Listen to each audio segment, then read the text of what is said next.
Video. All right. All right, go ahead. Thanks. So good morning, everyone. This is the convening of the Massachusetts Gaming Commission. We are holding this meeting virtually, so we'll do our roll call. Good morning, Commissioner O'Brien. Good morning, I'm here. Good morning, Commissioner Hill. Good morning, I'm here. Good morning, Commissioner Skinner. Good morning. And good morning, Commissioner Maynard. Good morning. All right, we'll get started. We have today, it's January 18th. My youngest's birthday is tomorrow. Good day. And it is public meeting number 495. 5 more big ones, guys, and we'll be at 500. We are not going to proceed with minutes. Commissioner Maynard, we'd like to roll that over to the next meeting. Yes, Madam Chair, we'll present those from March 23rd and April 13th, along with some from April 25th, May 4th, and May 8th. So a lot of minutes at the next meeting, but I appreciate everyone having patience with me. Okay, so it's the 23rd, April 13th, the 25th, and May 4th and 8th. Great, thanks. That's correct. Okay, great. So we're going to turn right to our administrative update and our interim executive director, Todd Grossman. We've got a interesting presentation today. Thanks. Yes, thank you. Good morning, Madam Chair. Good morning, commissioners, and to all of our team and all who are joining us here this morning. We do have one matter under the administrative update for your consideration, and will be presented by Deputy General Counsel Carrie Teresi. She'll speak about cashless wagering at casinos and the plan moving forward. And so good morning to you, Carrie. Good morning. Thank you. And good morning, Madam Chair and Commissioners. So yeah, we wanted to provide you with a brief update on the possible implementation of cashless wagering payment technology for slot machines. As I'm sure you recall, the Commission held a meeting at Plainridge Park Casino in October, at which Penn provided you with information and a demonstration regarding their proposed use of cashless wagering for slot machines. During that presentation, they explained, how the cashless wagering system works, essentially by allowing a patron to use an app to load funds into a digital wallet, to then use that app to transfer the funds to a slot machine, and then to cash out from that slot machine and add funds back into the app. Into their digital wallet. You all raised several questions during that presentation, and staff members have also followed up with Penn with particular questions. We did receive a response from Penn just before the holidays, and we're reviewing that response and plan to bring that information and those clarifications to you at a future meeting, and likely use it as a guide in drafting regulations should the Commission vote to allow cashless wagering payment technology. You'll recall as well that some of the Commission's main concerns revolved around responsible gaming issues. So before bringing a proposed regulatory framework to you, along with certain policy questions, we'll be bringing a responsible gaming focused presentation to you at the next meeting on February 1st to give you a baseline on some of the main responsible gaming issues that are inherent in cashless wagering, and also some of the ways in which regulators might address those issues. We would then be bringing a regulatory framework to you for review that will likely include some policy questions for the Commission to address. We anticipate a framework that would include several regulations. So we would be looking at possibly an operational regulation that would require, that would outline how the cashless wagering system works, how it's used by patrons and the operators of the casinos. Also an internal control regulation that would require operators to have certain internal controls in place related to cashless wagering payment technology. Also a responsible gaming regulation that we would expect to have components similar to our play management regulation on the sports wagering side. So that would include tools for the patrons to use to help them with any responsible gaming issues such as limit setting. And then there may be additional tweaks to some regulations. We're still in the process of assessing the needs, but for example, we may need details related to data privacy given the technology that will be used for these apps. And we also may need adjustments to regulations in which we've adopted GLI standards related to cashless wagering, should we be straying in any way from the standard, particularly given that it's, I think, about 10 or more years old. So that's where we are at the moment. We expect to come to you several times in the coming months on this issue, but happy to take any questions that you might have now. Commissioners, questions for Carrie? Okay, thank you, Carrie. Todd? Thank you, Carrie. That is the sole item I had on the administrative update, Madam Chair. So ready to proceed further. Okay, we're going to move to item number 4, the legislative update. We had Todd present the draft letter that was compiled sort of through a joint effort. Commissioner Hill, I'll turn it over to you. This letter that's in front of us is slightly different than the one that we first reviewed, and might be helpful to remind us of that.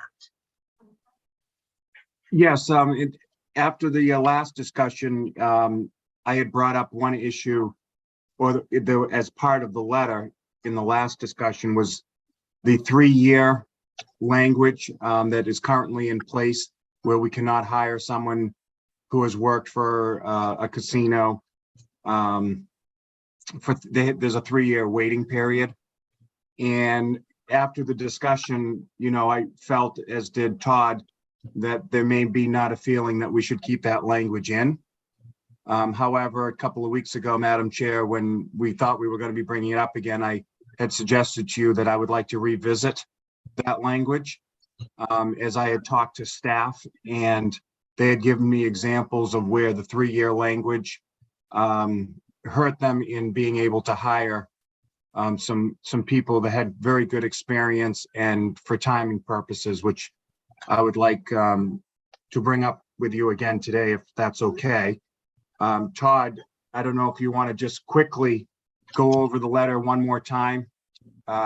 We all have it, but just if you could share it and just go through it real quickly, and then we can talk about the 3-year issue at the end, if that's all right, Madam Chair. Sounds perfect. Thanks. Thank you, Commissioner Hill. I'd be happy to do that. Would it be helpful if I actually share the letter on the screen and just kind of go through it? If that's what I would envision. Okay, great. Let me just pull that up. I hope I shared the right page here. So this is the letter that you looked at last time. Could you make it just a tad bigger, please, Todd? Certainly. Okay. Hold on. Made it so big I can't even read it on my screen. All right. Does that work? Yep. Okay. Okay. So you'll see we've addressed it to, of course, the President of the Senate, Speaker of the House, members and the chairs of the committees on Ways and Means, and then the joint chairs of the committees on Consumer Protection and Professional Licensure. And then we broke down the proposals by category. The first category, you'll recall, relates just to sports wagering, aligning sports wagering with gaming in many ways. These are my own highlights, just to kind of direct our attention to particular areas. These are not highlighted in the actual letter, of course. So the first one here talks about creating a broader statutory exemption to the Massachusetts public records law that would allow the commission discretion to withhold certain documents that contain trade secrets, competitively sensitive, and other proprietary information. As you are all aware, we do have some ability to protect certain information on the casino side of the house. That ability is far more limited on the sports wagering side and the horse racing sides. And so this would propose that there be more clear authority outlining our ability to do that. The second one gets into the commission's ability to enter non-disclosure agreements, and there is language in Chapter 23K that discusses that. This proposal would be just to clarify that language a bit to ensure that we're on the most solid footing possible in support of the non-disclosure agreements that we do have with our 3 casino gaming licensees. The second one would proposed to allow the commission and the IEB to obtain and provide pertinent information regarding applicants or licensees with other law enforcement entities or sports wagering regulatory bodies. As you know, this authority exists under Chapter 23K, and it is commonly made use of in the context of sharing information with other regulatory bodies and law enforcement agencies on the casino side of the house. So this proposal would expand that authority to the sports wagering operations as well. This next bullet pertains to what we commonly refer to as Section 97 data. As you know, on the casino side of the ledger, Section 97 is an important part of the Gaming Act. It's in the Act itself. It's not in Chapter 23K, but it talks about the collection of customer tracking data or player data as it is, so that it can be studied and researched, and a better understanding of gambling activities can be looked at. Such language does not exist in Chapter 23N on the sports wagering side, so the thought is that the law could be amended to allow us to require that information be provided as well. The next section, and this is the top of page 6 in the packet, I believe, addresses the Community Mitigation Fund, and you'll recall that this is actually the proposal for which there was a letter sent to the legislature in response to this proposal, and the letter itself appears after our letter. And essentially what our proposal is to expand the language in the Community Mitigation Fund section 61B of Chapter 23K to afford the Commission greater discretion to distribute funds beyond the existing scope, so that the Commission may provide funds to potential projects that will just enhance host and surrounding communities in general, and that it wouldn't be quite as limited as it is in the existing statute. The next series of proposals relate to horse racing related matters. And the first one pertains to Section 60, which you'll recall is the Racehorse Development Fund section. And this proposal in general would authorize the Commission to allocate a percentage of the funds annually for the Commission's own administration of the horse racing division. You'll recall we talked a number of meetings ago about the changing economics of horse racing and the Commission's ability to provide robust regulatory oversight. This would potentially provide the Commission with one additional tool by which to ensure that we are able to do that on an ongoing basis. This next one also applies to the Racehorse Development Fund. This one, though, would, similar to the Community Mitigation Fund one that I discussed 2 bullets ago, would allow the Commission greater discretion to make use of the funds. And we actually should add in here the Horse Racing Committee to some degree, but that those entities be allowed to make use of the funds in a slightly broader context, as may be deemed necessary to enhance the racing industry and its participants in general. As you'll recall, of course, as the law is presently written, there are 3 buckets. There is the purses, the breeding, and then the health and welfare areas. And this would potentially, if entertained, afford a greater ability to make use of the funds for other purposes, like development of a new racetrack and things along those lines. This next bullet point we've encountered a couple of times. You'll recall that there is language in Chapter 128A that sets deadlines by which applications for a racing license must be submitted, and that date is October 1st. This proposal would allow the Commission to set a deadline on its own and not be required to abide by that October 1st deadline. Similarly, there's that November 15th date by which the Commission must make a decision on an application. And the proposal would be that that be removed as well, so that the Commission can set its own deadlines based upon the complexity of an application, and a variety of other factors that we can all envision that may require greater time on our part to ensure that a sound decision is made. So that's what that bullet point gets at. This next one under section 5H, you'll recall, sets out all of the areas that the commission is to distribute the monies that are collected related to horse racing. And one of them, of course, is for the operation of the horse racing division. One of the others is for local aid. And so those two things, of course, remain important, but there are a series of other things that could use a refresh and potentially a reorder that we may want to look at.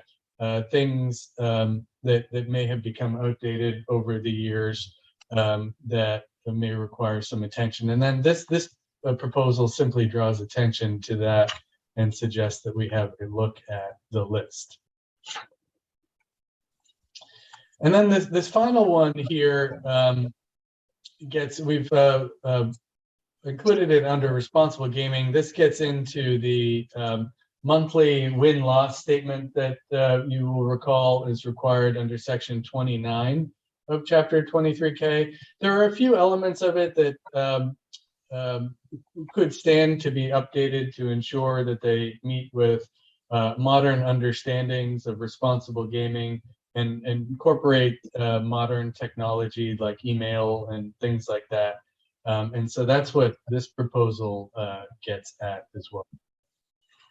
So that is the list. The signatories on this letter are proposed to be you, the commissioners yourselves. And then Commissioner Hill, of course, has raised that other item. And I'd be happy, Commissioner Hill and commissioners, if you'd like to just talk about that for a moment as well.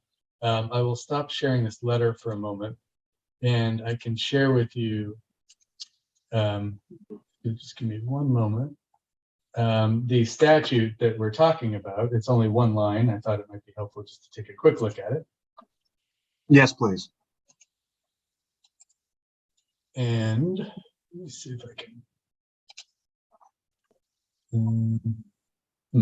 Can you all see them? Okay. Yep. Okay. So where was it? Here it is. Give us that, Todd, please. Yep. So this is chapter 23K, section 3, which talks a lot about the commission itself and the operations of the commission and the appointment of the commissioners, and talks about the enhanced code of ethics and things along those lines. One of the provisions in here is this highlighted one here, which says that no individual shall be employed by the commission if during the period commencing 3 years prior to employment, that individual held any direct or indirect interest in or was employed by a licensee under this chapter. And so I would just draw one important distinction just to help calibrate the thinking on this. This is not the post-employment cooling off period, if you will. We're talking about the pre-employment restriction here. So this language precludes anyone who has worked for a gaming licensee or anyone who is licensed under Chapter 23K from being employed by the commission if they worked for one of those entities 3 years preceding the time we would be interested in employing them. And that is the point that Commissioner Hill was making earlier. So Commissioner Hill, if you'd like, you can jump back in on that one, or we can be happy to talk about any of the provisions I just walked. Thank you, Madam Chair, if I may, and thank you, Todd. So this issue was brought up by staff, actually, that they had had some concerns with hiring practices in the past. And if you don't mind, I'd like to share with you 2 emails that I received from staff, and they've given me permission to read them. One is from Burke Kane and the other is from Dr. Lightbaum. And one example that Burke had given to us, and I'm going to read it, said our IEB casino compliance coordinator had to wait a full 3 years to work with us as he was employed by PPC at the onset of their opening. Luckily, we stayed connected, but that time lost was valuable to such a knowledgeable employee from the casino industry. He has proven to be a high-level asset to our team. Several other times, to my recollection, casino folks have wanted to work with IEB only to be told of the 3-year pause. Several apps are kept from interviewing based on it with our licensee. And then Dr. Lightbaum also had reached out to us and said, thank you for the racing items you have in the draft letter to the legislature. While it's fresh in my mind, I wanted to comment regarding casino employees needing 3 years separation before coming to work for the MGC. At Plainridge, there was a veterinarian who subbed for 1 day as association vet for PPC. Afterwards, she said she didn't want that position, but would like to work for the MGC as blood gas vet. Because she had worked for the casino, we were advised she would have to wait 3 years. And there's a nationwide veterinarian shortage, as we all know. For this particular person, I think her 3 years will be up sometime next summer. For what it's worth, I can definitely support a 1 year separation, but 3 years seems too long, especially when it comes to seasonal and part-time employees. So I wanted to bring this issue back up, Madam Chair, before the commission. I believe that the 3 years is a little extreme. And I would be more than willing to and ask my fellow commissioners if we could add language to the legislative letter that would either lower it to the 1 year, which was suggested by Dr. Lightbaum. I feel it should be 0, but that may be too extreme for my fellow commissioners. So I'm willing to, put the 1 year as a suggestion. But I wanted to bring it back up because I think it is an issue now. I understand why the legislature did it back with 23K. But I think now that we have been up and running for 10 years, that the 3 years may seem a little extreme now. I understand why back then, but I think today is very different from 10 years ago. So with that, Madam Chair, through you, I would love to hear from my fellow commissioners. Commissioners? Commissioner So, O'Brien? this is one of the occasions where I'm on the other side from Commissioner Hill. I understand why it was put in there. I think it still should be there. I think when you say we've been up and running for 10 years, you're talking about brick and mortar casinos. We just launched an entirely new industry last year. So the only thing that I would be open to is this idea of asking for an amendment that if the disqualifying employment was less than some period of time, where you're talking about a seasonal or part-time employment, other than that, I'm not inclined to lower it. I certainly don't want it eliminated. I think that's a bad idea, particularly with, we have a new sports wagering industry right now. We could have iGaming in the future. And so that rationale for why you want that cooling off period is still there and could potentially come as industries come online. So that's where I'm coming from. Well, I can hear a couple of examples that I do with PPC employees. I'm not, it's quite frankly not something that's been brought to my attention as overly cumbersome in the past, in the 5+ years that I've been here. And I do think it's pretty important to keep the separation. So the only thing I would be open to in terms of requesting would be something along those lines of modifying the disqualifying employment. If it was a less than 6 month period or it was a seasonal, something like that, to me, I think might be okay. Other than that, I'm not inclined to suggest that we change it. Commissioner Maynard? Thank you, Madam Chair. When we discussed this last time, I made an argument about agency capture. And I think the reason this is in here to begin with is to not allow the industry to capture the agency, which regulates them. And I support that wholeheartedly. And I'm, for every reason articulated better than I could by Commissioner O'Brien, I would leave the 3 years. Am I open to, and by the way, I respect Burke and Dr. Lightbaum's analysis and bringing this issue up. A one-off situation, maybe, right? I can see maybe making an exception for someone that's subbed in on a job or something temporarily, maybe putting that into the language. But I think the legislature in their infinite wisdom actually did what I think is right, which is separate the industry from the regulator for a period of time to make sure that the industry cannot influence the regulator. And for those reasons, I still support the 3 years. Commissioner Skinner.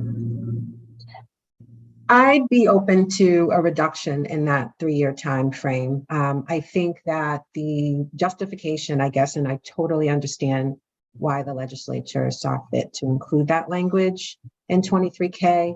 I think that the justification then made the justification, I guess, has eased a little bit in my mind, and I don't think that the rule should be hard and fast. I think there should be some room for discretion.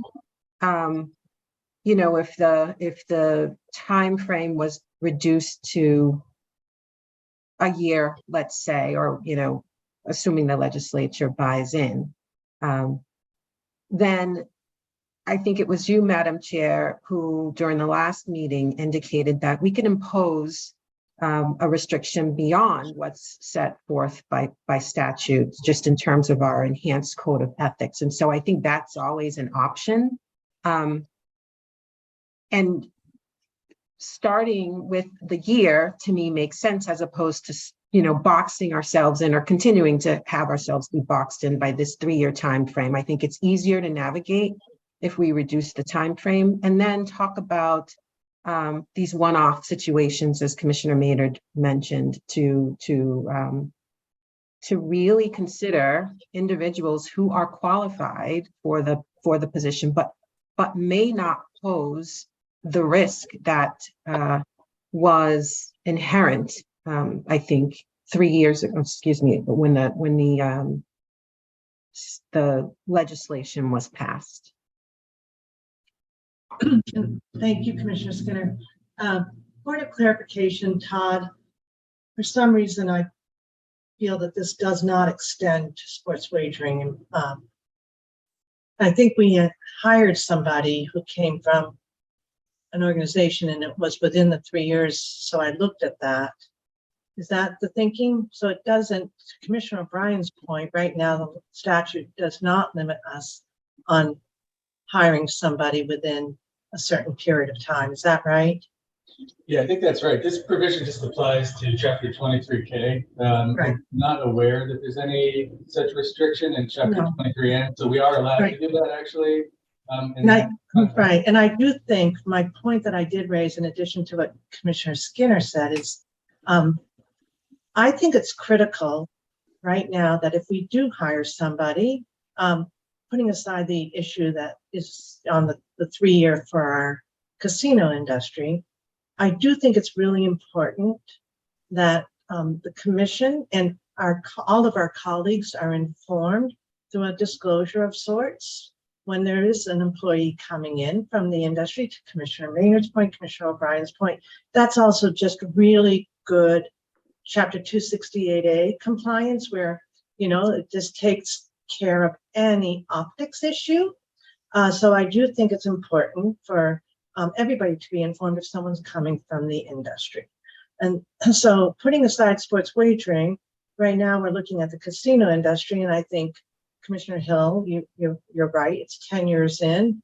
I'm hearing Burt Kane and I'm hearing Dr. Lightbound, and I suspect we might even hear at some point from our IT folks that this could be for the casino industry, just a tough standard to navigate. You know, is 1 year going to help? Probably Dr. Lightbound and Burke, maybe not. Commissioner Hill, we could still lose them, right? Given that we don't have this burden on sports wagering, I wouldn't mind reducing it to 0, as long as I'm not sure I'm comfortable applying it to indirect and direct interests that they just had within 3 years. I'm not sure I really want to get rid of that, because that's actually sort of more connected with financial interests. I could be convinced otherwise, but if we want to achieve parity between the two industries, I'm okay going to zero, but I do think we need to be really vigilant around disclosure so that the public knows and that all colleagues know, so that we understand if an individual just came from a particular organization or had some kind of a financial interest in, they might need to even recuse themselves from working on a particular matter. And that's just being vigilant around our ethics, not the enhanced, the Chapter 268, the state employee, state law on ethics.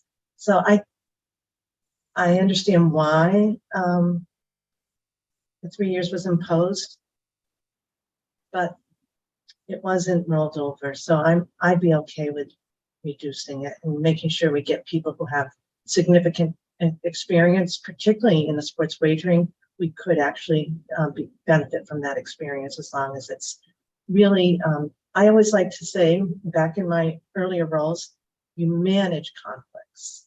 You manage appearance of a conflict. And if you do that well, with transparency, you'll reduce really the risk that we're concerned with. So Commissioner Hill, I don't know if that's helpful. So, Madam Chair, actually, if I can respond to what you said, this is something I meant to bring up, which is that disconnect between 23N and 23K in this regard. I'm actually uncomfortable with it. I actually think it should be consistent across the board. And I would like us to have the same kind of prohibition in terms of bringing straight in from an industry. I mean, as Commissioner Maynard said, there's a rationale for why that happens, and it doesn't disappear because the industry is mature. So I disagree with you fundamentally on that in terms of why all of a sudden now it wouldn't appear. And this 3-year period in particular appears in other statutes. I mean, I can think of even IG's office, right, where you can't do certain things for 3 years after you leave. It's not an uncommon time period. And so I would like to have a broader conversation too, in terms of if we're making recommendations like that. I actually think that the prohibition should be looked at to go across the board. Cooling off periods and coming in. I actually am the opposite side on this. I think on the cooling off period leaving, Commissioner O'Brien, the statutes address that. This is not about exit as this, but the rationale for why it was there, as Commissioner Maynard said, in terms of not having the industry co-opt a regulatory body, and also putting a bright line so there isn't sort of pressure put on the agency to make exceptions. I'm basically in another camp on this fundamentally, philosophically. Well, I understand what you're saying. I don't know if we'd be inclined to add a new provision to extend this out, given that at least 3 of us are indicating that we'd like more flexibility. But I'm hearing you, Commissioner O'Brien. I think what I'm thinking about is, and you've raised a good point, that it's not about the maturity of the industry. I do think we're a nascent gaming state. Both casino, it's more mature, it's 10 years mature, but it's still relatively nascent compared to the rest of the nation. And our sports wagering industry is really nascent. To get it done really well requires expertise. And I'd hate to shut the door to gaining that expertise when we can establish guardrails to I understand Commissioner Maynard's concept of, industry capture or regulator capture, but we're pretty vigilant in Massachusetts. And I do think we have the tools through Chapter 268A and our enhanced code of ethics to establish those guardrails to make sure we don't ever compromise on our ethics, our transparency, or our integrity. And if we message that through really strong training, disclosure, Todd, through your legal department, I think we can achieve a good balance without compromise.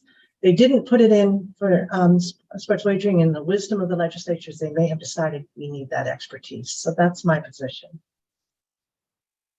So in terms of drafting letters too, I would want to be heard in terms of, I wouldn't, we want to be putting my name on a request in this regard. So we might want to consider recrafting this letter where that request might have to be clear that it is not a unanimous request and or under separate cover. Yeah, I'm happy to withhold my signature is what I was going to say, Commissioner O'Brien. And, you know, Justice Douglas talks about this in the Sierra Club dissent. It's a fantastic case. And he says, the regulators weren't bad people and they weren't being evil. But it just happens, right? By the nature of friendly working relationships. And you got to watch what comes in here and how it comes in. And so, you know, all the guardrails in the world doesn't change the fact that, you know, human nature is human nature. So I'm happy to withhold the signature.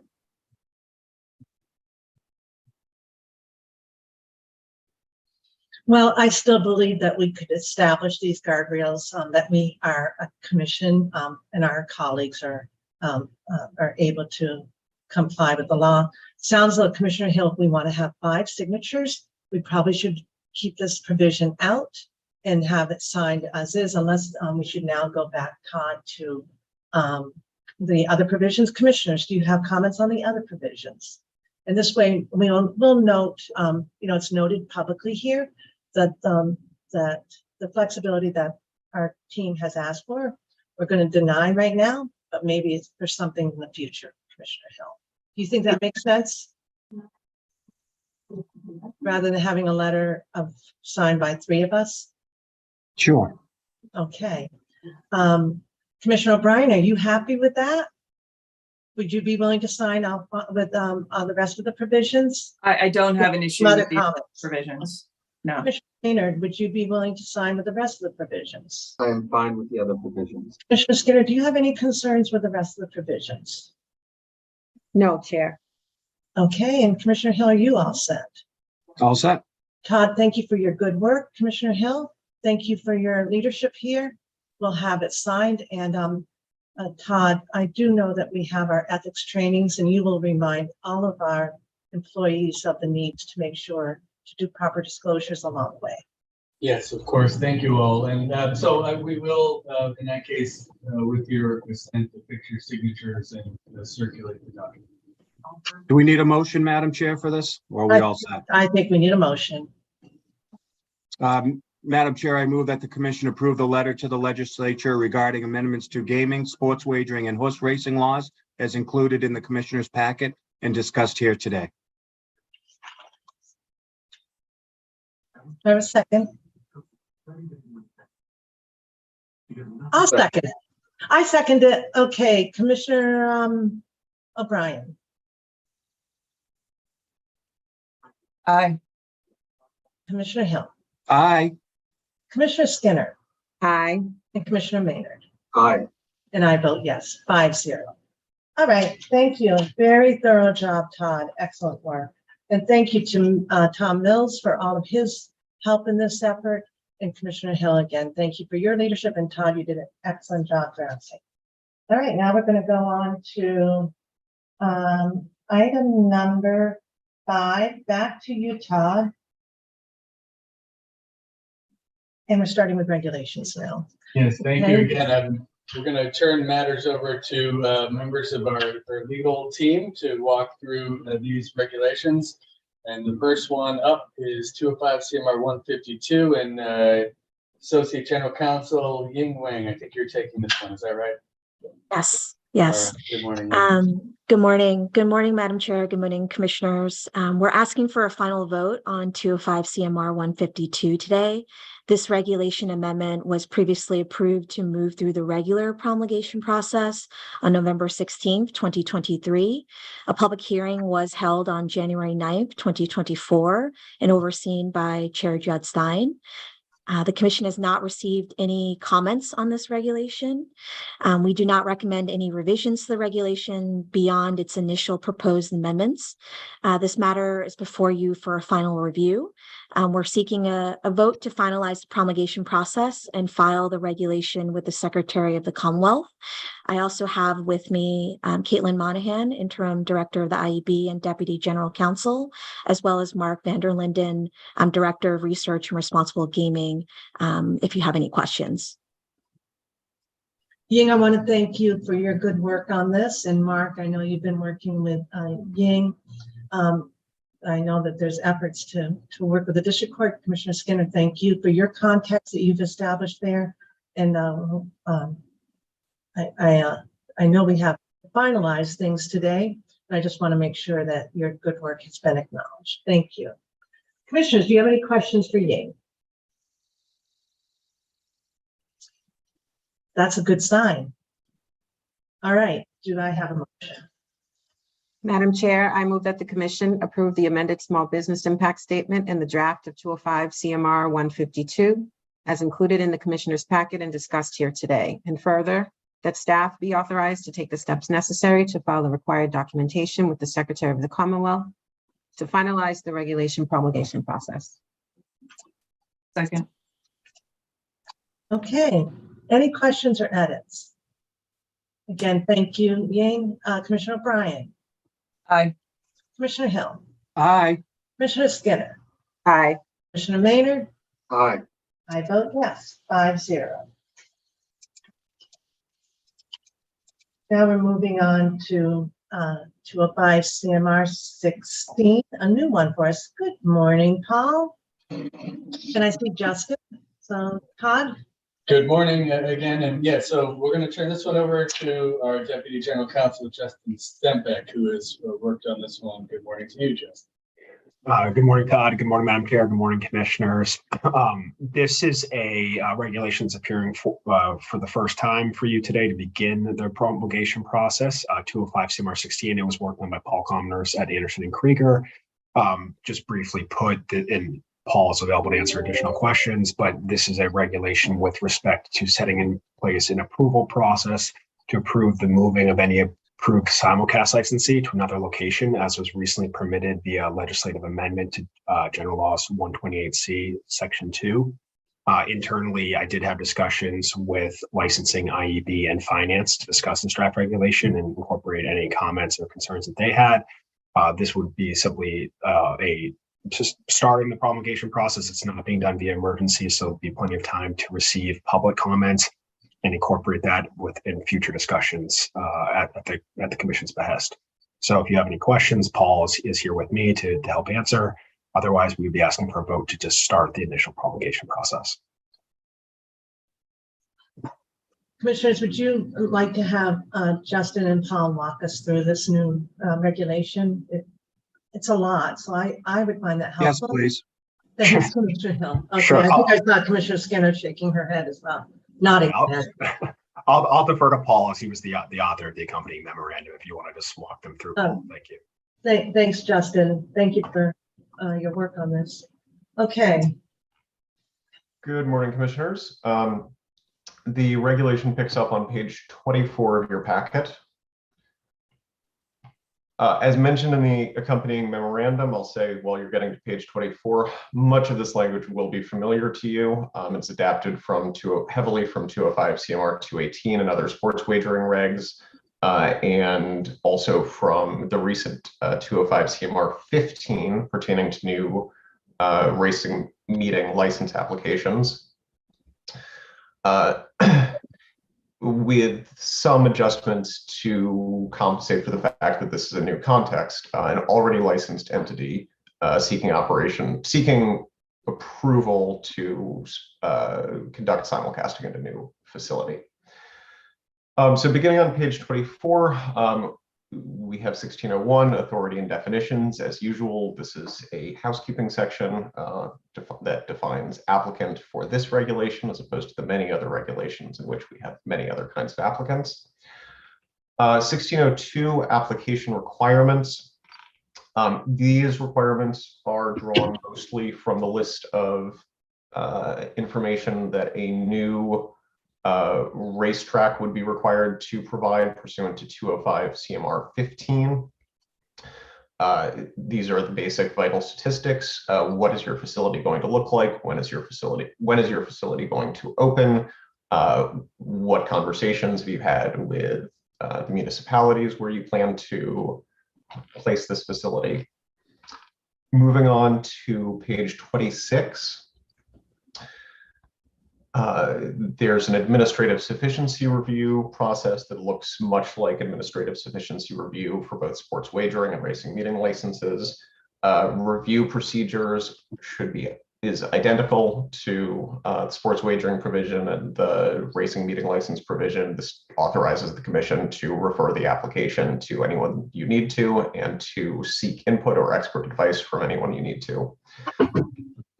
On the next page, 1605, public meetings, requires you to conduct a minimum of one public meeting in any community where the simulcasting facility is to be located. We're a little loose. We're a little loose about the language because it is possible a simulcasting facility will straddle multiple municipal lines, although we don't expect that as a matter of course. The commission is also required to hold at least one other meeting to receive public feedback based on feedback we received from the commission about 205 CMR 218 and 15. Subsection 2 is a provision that should be very familiar with you, authorizing you to hold any other public meetings that you would like to receive presentations from the applicants and to receive public feedback. 205 CMR 16053 requires you to forward site approval application to municipal leadership in the host community prior to the meeting that is specifically held to receive feedback from the host community. Moving on to 1606, structurally, this again looks much like the regs that we've discussed. The list of factors to be evaluated is drawn mainly from Chapter 128A and 128C. These are the standard factors for evaluating an application for a racing meeting license. With the exception, we've focused on the factors concerning the quality of the facility and the ability of the operator to open and manage the facility, not some of the more general public interest factors that would be addressed in the licensing decision. Because again, we're dealing with entities that are licensed either by the commission or by operation of legislation. And so those questions are not before you in approving the simulcasting facility. 1607 simply authorizes you to approve or deny the application or to postpone. 1608 is housekeeping about what the issuance of the decision looks like. 1609 is a standard set of conditions that in effect requires the licensee to comply with the relevant statutes and the relevant regulations. 1609 1E is an operation, requires the simulcaster to obtain an operation certificate from the commission. This looks much like the operation certificate requirement in the sports wagering regulations in miniature. It requires that the simulcasting facility has been built, complies with applicable conditions, that they have an emergency response plan, and of course a certificate of occupancy, and that and a confirmation that they've complied with any other conditions that the commission has in its discretion imposed. 1610 is an application fee. As with sports wagering application fees, this is intended to defray the cost of processing the application, and the fee can be increased if the processing costs exceed the original application fee.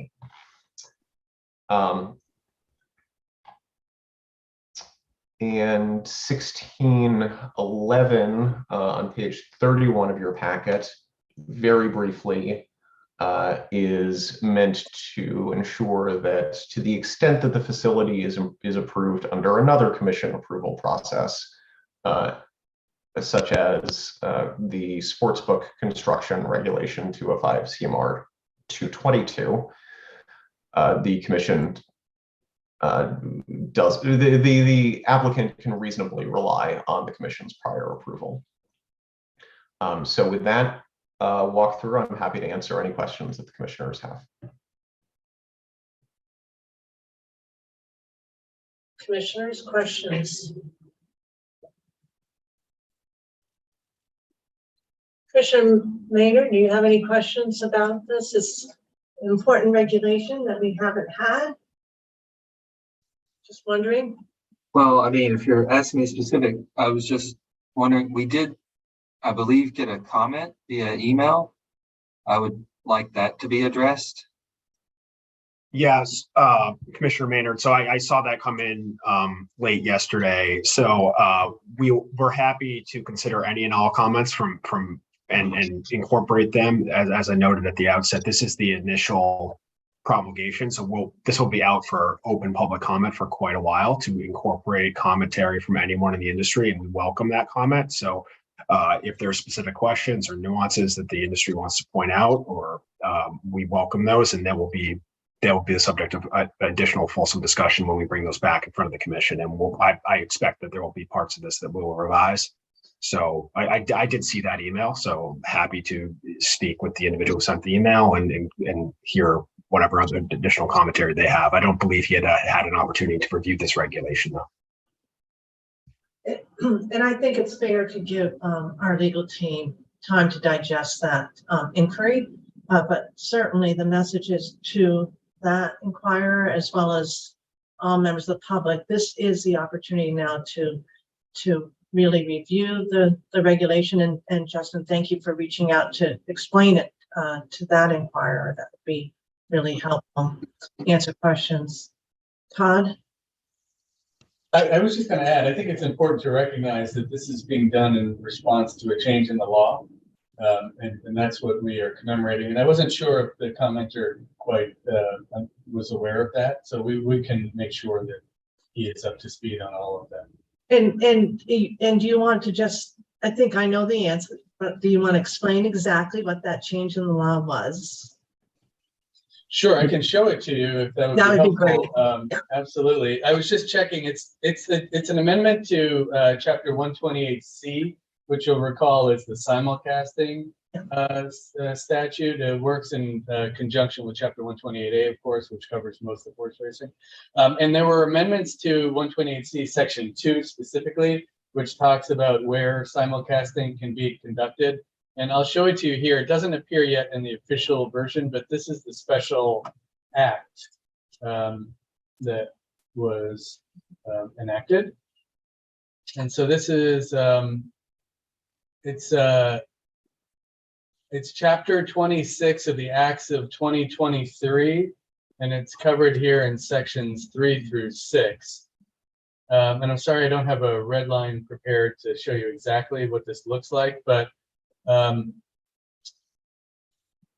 the long and short of it is that there is language inserted that allows the commission to authorize simulcasting at any location in Suffolk County approved by the commission. And then there's also an amendment to allow for Bristol County and then Norfolk County, which is different from the existing version of the statute that requires simulcasting essentially on the premises where, well, I don't have the exact language here, but it essentially required simulcasting to be tethered to where the actual racing operation is taking place. And so this affords the commission discretion to authorize simulcasting elsewhere. Period. The concern being raised was essentially, I believe, the idea that there could be an off-track betting industry created, which is of concern to many folks. But that's not the intent behind the amendment to the law. This, it's important to remember the broader context here. This goes hand in hand with potentially the sports wagering law that authorizes the commission to award licenses to racing licensees and allows them to conduct sports wagering activities on the premises where simulcasting is allowed. And this would broaden the scope of the areas where that is allowed if you were to move forward with this. So the regulation, just to kind of tie this up, is designed just to establish a process by which the commission can review a proposed change in location of a simulcasting operation.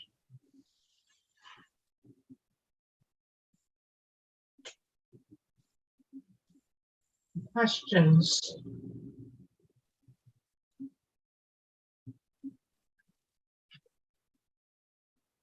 Okay, I think we're going to wait then now for the public comment period and revisit this. Thanks. This is not by, if we're going to move on, this is not by emergency. This is a regulation, regular. That's correct. Correct, Madam Chair. Right. Thank you. So do I have a motion on 205 CMR 16? Madam Chair, I move that the commission approve the small business impact statement in the draft of 205 CMR 16 as included in the commissioner's packet and discussed here today. And further, that staff be authorized to take the steps necessary to file the required documentation with the Secretary of the Commonwealth and to begin the regulation promulgation process. Second. Thanks, Commissioner Hill. Okay. Commissioner O'Brien. Aye. Commissioner Hill. Aye. Commissioner Skinner. Aye. Commissioner Maynard. Aye. I vote yes, 5-0. Excellent. Moving on then, Todd, to 205 CMR 21. Yes, good morning. We'll turn this one over to Carrie Teresi. There she is. Yes, good morning again.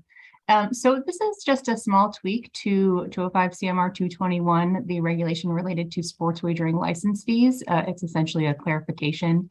And I'm going to turn it over to Paul Commoners just to explain that to you all. I believe that this is a housekeeping amendment. I believe that the problem originally arose as we tweaked how we handled the renewal of temporary licenses under 205 CMR 219. But to make a long story short, at the moment, the way that a temporary licensee renews their license is by submitting a new request after the commission grants them leave to do so. And under the statute, and so under the regulation, that request must be accompanied by a $1 million licensing fee. There was also a provision in 221 to address the earlier version of 219 that required the renewing operator to pay a $1 million licensing fee 30 days after renewal, which resulted in a situation where separate situation once 219 was amended, where the operator would have to pay $1 million with the request and then $1 million after renewal. And so this amendment would remove the obligation to pay an additional $1 million after renewal and ensure that the licensing fee comes only with the renewal request, which more closely conforms to the statute as well. And so for that reason, we would ask that you approve the amendment of 221. I should say that we are not putting this up for emergency amendment.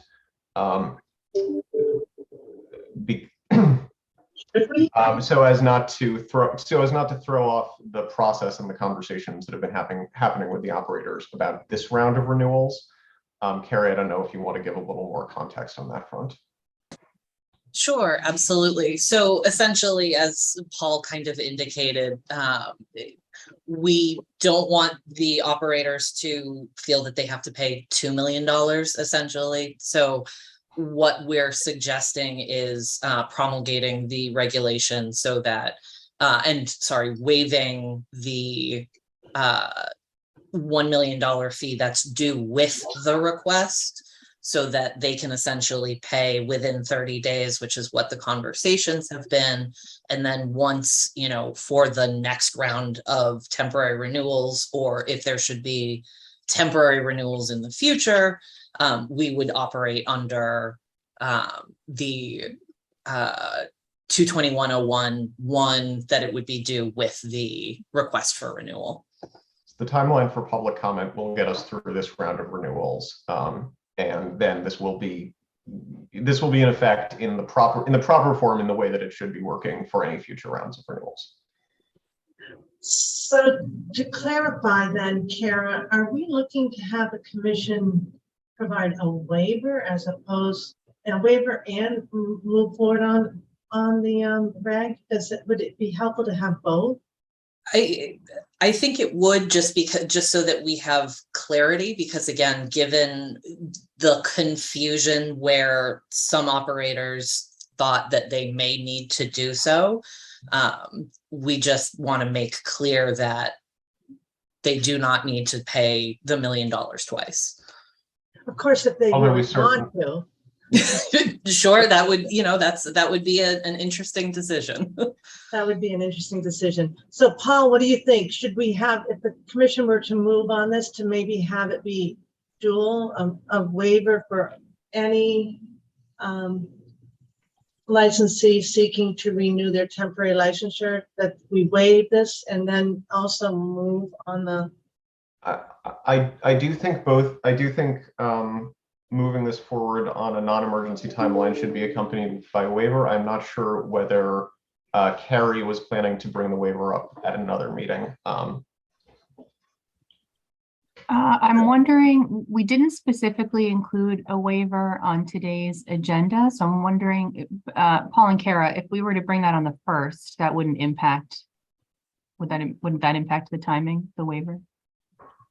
I don't think it should, again, given that we're having this in public, and we've also been having the conversations and made it clear, that our interpretation is that they can pay 30 days as they've been instructed, 30 days after the issuance. So I think timeline wise, we could certainly do it later. It's not going to affect us. Madam Chair, I have a question, just looking for clarification. So despite what's been marked up as the amendment in the regulation, we are allowing operators to pay within 30 days of submission of the application and not at the time the application is submitted. Do I have that right? So it looks like we would need a waiver at some point. And I think Carrie has already acknowledged that. Caitlin and Kara, do you want to just clarify and remind us again of exactly when the $1 million is expected? So what we've communicated to the licensees is the what is currently 222.012, which is 30 days after the renewal of the temporary license. That's when the $1 million is due. And that's what we're going to have final. That's what we want. For this renewal. So for any subsequent renewals, it would be due along with the request for renewal. So then it would be 011. So the point is that right now they're not complying with 011. So they would need a waiver. They kind of have an option, right? Do you want to do one or do you want to do two? And you're saying you're advising them on two. So I don't know. In terms of timing, I get Attorney Teresi's point about the fact that the agenda doesn't say that, but are we okay, Todd, if we were to provide a waiver at this point in time, or is that not permissible under our agenda as written today?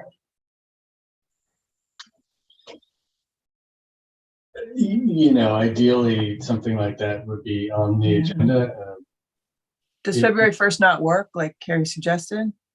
We could do February 1st. I think it's just that the timing, Caitlin, what does it matter to you? It doesn't. I think it would be fine to bring it back on the first. I think, it's clear pursuant to the statute that they need to pay the 1 million through the 10th. I think it's fine to have them do it within the 30 days. Again, it's really just a cleanup. No one is really expecting that they're going to be paying 2 million here. So I think it would be fine to move forward on this in the regular process today, and then on February 1st, report the formal waiver. So that's just buttoned up for this round. Okay. I was just trying to take care of business all together right now, but I guess we'll segregate it if that's best. Okay, so commissioners, we need to move on the, unless there are more questions, substantive questions. I mean, these things happen. And the good news is we are addressing it and can do that nimbly. So we want to take care of moving on the substance of the regulation itself. So do I have a motion on that, commissioners? Madam Chair, I move that the commission approve the small business impact statement and the draft of 205 CMR 221 is included in the commissioner's packet and discussed here today, and further that the staff be authorized to take steps necessary to file the required documentation with the Secretary of the Commonwealth to begin the regulation promulgation process. Second. Any further questions? Okay. Commissioner O'Brien. Aye. Commissioner Hill. Aye. Commissioner Skinner. Aye. Commissioner Maynard. Aye. I vote yes, 5-0. Excellent. Anything further on our regs, Carrie and Todd? That's all for regs for today. Thank you very much. Thank you. All set. And thank you, Justin. This is your first new reg, right? Yeah, I'm coming back I have the next item too, Madam Chair. That's You why I do. just popped back in. Well, But yes, this is my first reg. Yeah. Gave us a chance to say thank you. And of course, to those of you who might be joining publicly, Justin is a familiar face. He came on board. He missed his earlier reintroduction, but we are welcoming Justin back. And it was nice to see him working on simulcast, an area that he's very comfortable with. So thank you, Justin. So now we're going to sports wagering division. I'm going to turn it to Bruce. I know, Bruce, that we are expecting that this, and hello, Katrina, Kevin, the IT team is joining Director Van today. I know that we're anticipating an executive session, and that's for the entirety of the discussion, correct? That's correct. Okay. Madam Chair, I just want to mention one thing, because there was an accompanying memorandum, a brief memo on the high level audit issues for this item, and I don't see that in the packet that was circulated this morning. I know it was provided initially, but it wasn't in the packet that circulated this morning. So there is a 2-page brief memo on high level, the sort of the nature of what this audit entailed. So we can, I'm sure we can add that. So Justin, I suspect that was included as part, understood to be also confidential. I don't. Okay. I suspect that, I know that we have it and we've read it, but it needs, what you're saying is it should be part of the public document. Justin, it's a short document. Do you want to bring it up? Sure, I can incorporate it into the public document. I'm looking at Tom Mills. If we can somehow address that. Trudy is out today, and so some things are just, little snafu here or there. No worries. So it's a brief memo, and that Why don't we bring it up so there's Katrina, yeah. Let's see. Can I share screen on this, or do I have to send this to Tom? You should be able to, Justin. Okay. Oh, here we go. bottom, you should say screen share. I see it. Okay. Thanks. And then what Tom will do is he'll incorporate into the public packet, and we'll make sure that that's all taken care of. Can you all see the memo now? Yeah. If you could make it a little larger, please. Okay, sure.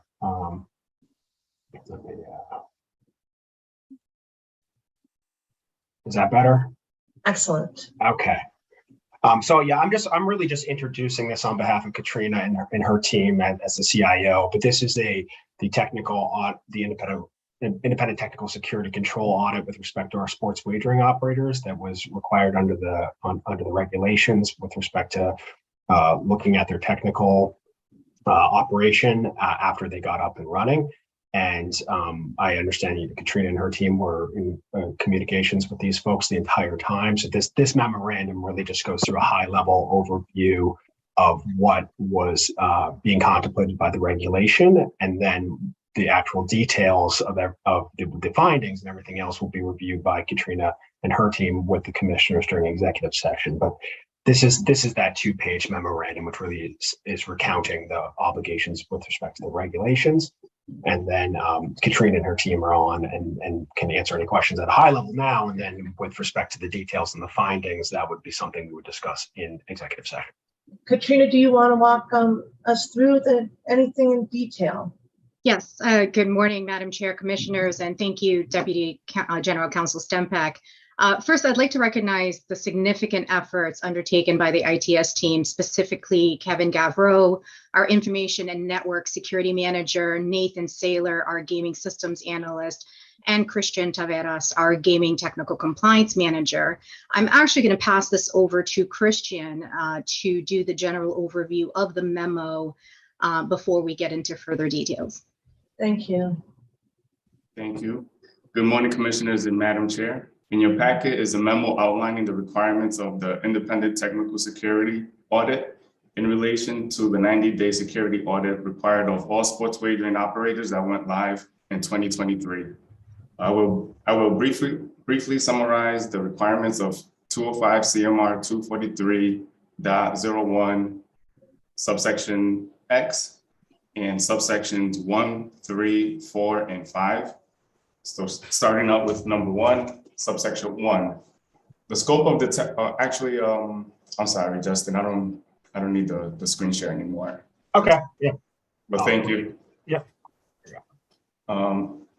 Subsection 1. The scope of the technical security control audit is subject to the approval of the commission or its designee and must include at a minimum all of the following: A vulnerability assessment, B, a penetration test of internal and external connections, C, a review of the firewall rules, D, an information security assessment, E, an assessment of the access and security controls of any cloud service provider in use, F, an evaluation of the third-party service providers, and G, any other specified criteria or standards for the technical security control audit. Subsection 3, the independent expert report must be submitted to the commission no later than 30 days after the assessment is completed.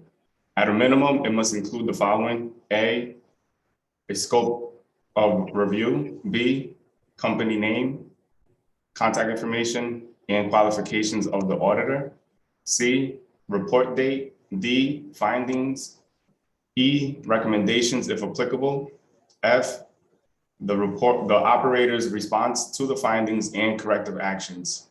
Subsection 4, the operator can leverage the results from a prior assessment, such as ISO IEC 27001 or an equivalent assessment that was conducted within the past year by the same independent expert in another jurisdiction, so long as it's noted that it was leveraged.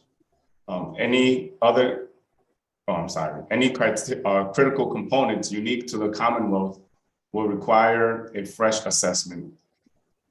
And subsection 5, for items identified as high severity or any other corrective action, if the commission so directs the sports wagering operator, the sports wagering operator must provide the commission with a remediation plan and any risk mitigation plans which detail the operator's actions and schedule to implement the corrective action. Once the corrective action has taken place, the sports wagering operator shall provide the commission with documentation proving completion. The MGC's ITS gaming technical compliance and information security teams reviewed the independent technical experts audit reports and remediation plans if provided for the following operators. Category 1, Plainville Gaming and Redevelopment, doing business as Plainridge Park Casino. Blue Top Redevelopment, doing business as MGM Springfield. Win MA, doing business as Encore Boston Harbor. Category 3 operators, Penn Sports Interactive, BetMGM, WinBet, Crown MA Gaming, doing business as DraftKings, American Wagering, doing business as Caesar Sportsbook, Betfair Interactive, doing business as FanDuel, Better Holdings, doing business as Better, FBG Enterprise, doing business as Fanatics Betting and Gaming. In accordance with this regulation, the team conducted a review of the submitted security audit reports. Critical and high severity findings were communicated to the operators for immediate mitigation, which were addressed in their initial and follow-up mitigation plans as required by the regulation. Now, before handing it over to CIO Jacob Gomes, I am happy to answer any questions at this time. Any questions, commissioners? Okay. All right, thank you, GTC Manager Taveras. So all other security findings must be addressed or resolved by their next scheduled annual audit. And that's either April 30th or June 10th, depending on their launch date. We do have 2 operators that did launch in May. So I was remiss in including that in the memo for August 30th. These findings are sensitive in nature, as we discussed earlier, and we are prepared to review them in the executive session if we are ready. Okay, commissioners, any questions for Katrina? Before we consider going into executive session, I just want to, again, Katrina, thank you for calling out your team. Christian, you've taken on so many leadership roles in this space. Thank you for all your good work. It is super nice to see Nathan Saylor here today. I am understanding that you've made significant contribution. Thank you. We're always happy to see you, and thank you for being in the public sphere today. It's nice to see you. And then to Kevin, Kevin has done some very significant work for us recently, and I'm going to just brag a bit about it, Katrina. We did have a significant cybersecurity issue, and because of Kevin's astute work, his reaction, all the policies that were in place that Katrina, you're responsible with your whole team for setting us up and training us. We were protected, and Kevin, you really were so instrumental in that, and I just am so happy that we can today acknowledge you for your excellent work. And Katrina, if you want to add in, please do. No, Madam Chair, you covered it all. We are striving for excellence in the security arena. Kevin has been spearheading that on our end and has been doing a fantastic job, and we are growing and maturing as an entity, and we take that very seriously. And so we are continuously improving our operations, and Kevin has been fantastic in his role. Thank you. Okay, so now back to our business, Christian, of the 90-day audit. We do, in order to really learn more about where we are, Bruce, we do need the executive session. So you'll bear with me as I have to read this into the record as Commission decides whether to vote. The Commission anticipates that it will meet in executive session in accordance with GL Chapter 30A, Section 21A7, and GL Chapter 4, Section 726N, to review certain materials in connection with the sports wagering operators' 90-day technical security control audits conducted by a qualified independent technical expert as it relates to cybersecurity in the Commonwealth. and the public disclosure of which is likely to jeopardize public safety or cybersecurity.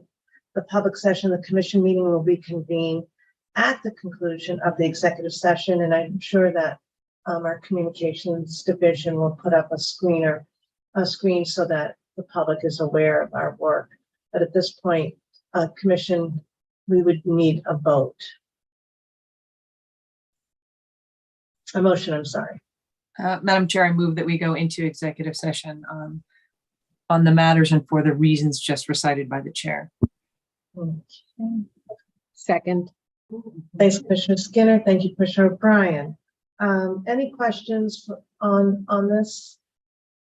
All right, so Commissioner O'Brien, Aye. Commissioner Hill, Aye. Commissioner Skinner, Aye. Commissioner Maynard. Aye. And I vote yes, so 5-0. This means that we'll go into executive session. Mills, are you all set in terms of who needs to accompany us? Yes, Chair. Dave Souza will be sending folks into a breakout room. Just ask for your patience as it is quite a lengthy list. Once you're in, I will join you and let you know that you are ready to go. Okay, and thank you to the public. We'll reconvene after this session. Thank you so much.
All right, I have opened the breakout room and I have added the people who I have on the list. If you are supposed to be in and have not received an invite, please feel free to either message or give me a holler and I'll make sure to add you in. Thank you so much.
think we can go ahead and take down a screen, Dave, on those things.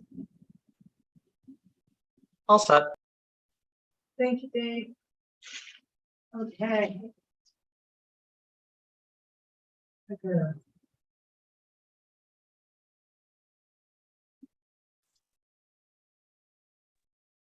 Okay, commissioners. So this is a reconvening of the Massachusetts Gaming Commission. We just had an executive session, our meeting that started earlier at 10. So we're holding this meeting virtually. I'll have our roll call. Commissioner O'Brien. I am here.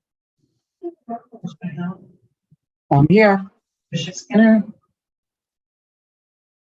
I'm also here. There you go. And Commissioner Maynard. I'm here. All right, so we'll get started. We're again reconvening as public meeting number 495.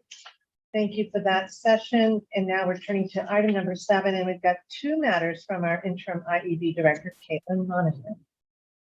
Good afternoon now. Yes, good afternoon. First matter that we'll be bringing before you is a non-compliance report related to Fanatics. Zach Mercer will be presenting that report. In advance of Zach's presentation, I just wanted to remind the commission of what we'll be asking for at the end of the presentation, and that is for the commission's guidance in how to move the matter forward. And there are 3 ways in which the commission can decide to move the matter forward. It can decide to schedule an adjudicatory hearing related to the matter. It can refer the matter to IEB to move forward in compliance with, excuse me, 205 CMR 232. Or it can choose to move through a process that is allowed pursuant to Chapter 23K, Section 16, which allows the commission to decide that it would like to issue a civil administrative penalty, provide notice to the operator, and then the operator would have the opportunity to request an adjudicatory hearing. That's not a process we've used before or the commission's used before, but it's an option. So after Zach's presentation and any questions, that's what we'd be asking for. And with that, unless there's any questions on that, I'll turn it to Zach. So commissioners, I think on our draft motions, which we're always given the drafts, there's a suggestion that we wouldn't need to vote, but I think we do typically vote on that, or we move by consensus. I think the commission has moved by consensus on this in the past. Okay, that's fine then. All right. So, all right, turning it to Zach then. Thank you, Caitlin. Good afternoon, Chair and Commissioners. Zach Mercer on behalf of the IEB. On December 6, 2023, at approximately 5:55 p.m., Fanatics Betting and Gaming, or FBG, a temporary Category 3 sports wagering operator, notified the MGC Sports Wagering Division that it allowed wagering on an unauthorized event involving a Massachusetts collegiate team. Specifically, FBG had allowed 1 futures wager on the Boston College versus Southern Methodist University football game scheduled to take place on December 28, 2023. The wager was placed on December 5th at 2:21 p.m. FBG reported that the issue was discovered at approximately 6:30 a.m. on December 6, 2023, by a football trader who noticed that the event had been made available for wagering in Massachusetts. The IEB has learned of the following facts during its review. The time frame that wagering was allowed was from December 5th, 2023 at approximately 11 a.m. through December 6th, 2023 at approximately 5:50 a.m. As for the amount and number of wagers, it was that 1 wager placed with a total handle of $50. And as for the reported reason for the error, DraftKings reported that it proactively sets impermissible in-state offerings to off in their back-end system. The event in question was erroneously turned on by a trader during the FBG daily market offering process. FBG has a dual validation process, which requires its trading team to contact the trading compliance team prior to releasing any events to confirm permissibility. However, in this instance, the second level of validation with the trading compliance team did not occur. In regard to remedial and mitigating information, upon learning of the error, FBG deactivated the event for wagering and notified the commission within 12 hours of discovery. Following communication with the MGC Sports Wagering Division, FBG canceled and refunded the wager. Additionally, FBG's trading operations compliance team reiterated to its trading team the importance of verifying permissible markets prior to making them available. Finally, FBG reported that as a newer operator, they're continuing to refine their trading practices and procedures. Additionally, as part of this report, the IEB also provided a summary of a prior commission decision on a matter of noncompliance involving similar facts to assist in this review. Thank you. So, Caitlin, the facts in the prior precedent were actually, the prior issue is actually something that was, I requested, and I know at least one of the commissioners joined me in asking for that as well, because we wanted to make sure we were thinking about these matters in a fair and equitable fashion. Is there a reason why we're not going to go through that now, or? I think Zach is prepared to walk through that if you'd like. Okay, good. Thank you so much. I didn't want to put Zach on the spot, so thank you, Zach. I apologize. I can go through that as well. Just a moment. Let me get my notes. Thanks. And I didn't mean to put you on the spot, but we did hear, of course, commissioners about this, and then we did ask for additional information, and Zach's provided it, plus the additional information about our earlier case. Certainly. So if I may, the commission has previously considered a violation of General Laws Chapter 23N, Section 3, and 205 CMR 247.012A2 in the matter of Encore Boston Harbor potential noncompliance incident, a decision from the commission dated July 21st, 2023. The Encore decision contains similar facts to those in the instant matter, as it involved a single wager placed on an event involving a Massachusetts collegiate team, once again, Boston College, that was not part of a collegiate tournament, and the wager was canceled prior to the game being played. In contrast to the facts here, the relevant wager in the Encore matter was part of a parlay and placed at a kiosk at Encore Boston Harbor. The error in the Encore matter was attributed to the omission of Boston College women's basketball team from its event management vendor's quote-unquote blacklist. Following an adjudicatory hearing, the commission issued a fine in the amount of $10,000 to Encore for that incident of noncompliance. Okay. I think the main question we were asking at the time, Zach, was had the event occurred or not? And this does remind us that it had not occurred. I think in the first case, it was a futures bet, so there's more time, but the event in the earlier case had not occurred. Commissioners, we have some options after Zach's report. Anybody want to start the discussion? So Zach, can you go over again what they said in response in terms of the error occurred, and then and who is that a football trader? Can you also just describe for me exactly what that person's job is, if you know? Certainly. So my understanding is that a football trader would be someone who's responsible for placing the offerings, I believe, and odds for an event, and that person would be specifically assigned to football in this context. And then in regard to the, if I may, the second question, Commissioner O'Brien asked. It was in response. So they said, we're new, we're sort of fixing our processes, but anything more specific in terms of how it happened and what they're doing to make sure it doesn't happen again.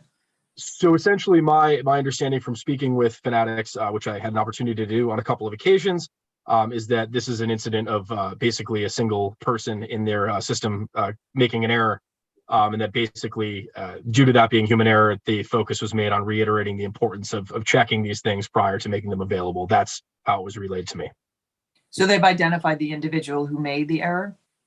I don't have that information specifically as to whom the individual is. My understanding from what they told me is that it was an individual in their process. That's the extent of what I know. Okay. I mean, I'd be curious to know what specifically they did in response. I'm not looking for that person's identity at all. I'm just looking for, in addition to sort of general reiteration, what, if anything, was done to an employee who did this.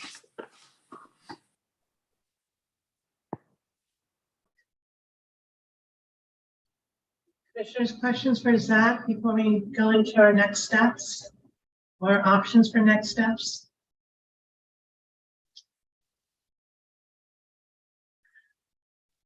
I'll just turn to Bruce and Zach in terms of the mitigation steps. Sounds like it's human error, wasn't an automated error. It's not an automated process. Any concerns about their response, Bruce, for right now where we are? Director Band, I don't know if you were able to hear me.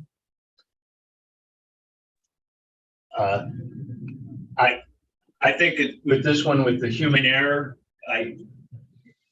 I think it's that, and they've taken steps to correct it. Again, we do have the earlier fine that you have to take into account as well. So yeah, but right now, just in terms of where they are, the step that they've taken to mitigate against this happening right now seems reasonable to you, right, Bruce? yeah, I think so. That's all, regardless of what we decide in the future. I just was wondering sort of the status of where we are right now.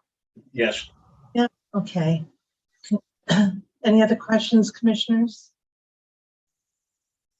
So the options that we have, let's do set this up for a scheduled adjudicatory hearing, to have IEB manage it, or to take the third step, which would be to, I think, kind of almost act today. Caitlin, in terms of figuring out any kind of a fine or assessment. I do know, Caitlin, and you made this public, that there's another matter. Fanatics was interested in us maybe working those two together. How does that fit into our next steps? I think if the commission chose to have an adjudicatory hearing, that would be fine for this particular matter. And then at either the February 1st or the February 15th meeting, I believe you'll be hearing about the second matter. And at that point, if the commission decided to move forward with an adjudicatory hearing on that, we could consider scheduling them together, because it takes a little while to get these scheduled. If the commission decided to refer to the IEB, I don't think that coordination would be necessary. They would be handled sort of as two separate matters by the IEB. And then if the commission decided to move forward with issuing the civil administrative penalty and with notice, again, I think that could be handled separately. I think it's really in the adjudicatory hearing, when you're calling people together and presenting evidence and going through a big process, that it might be more efficient to either combine them into one matter, or at least have the hearings on the same day. So, Madam Chair, if I could, there was one other question that I would be looking to get an answer to, which is what, if any, audit did they do following discovery of this error, in terms of that individual who made the mistake, or whether they did some sort of spot check to make sure they didn't have anything else like this? Going backwards, yeah. Right. Because I know we had one licensee who did that and then uncovered, actually, they didn't do it. They saw that another licensee had an issue. And so they spontaneously went back and looked and found some issues.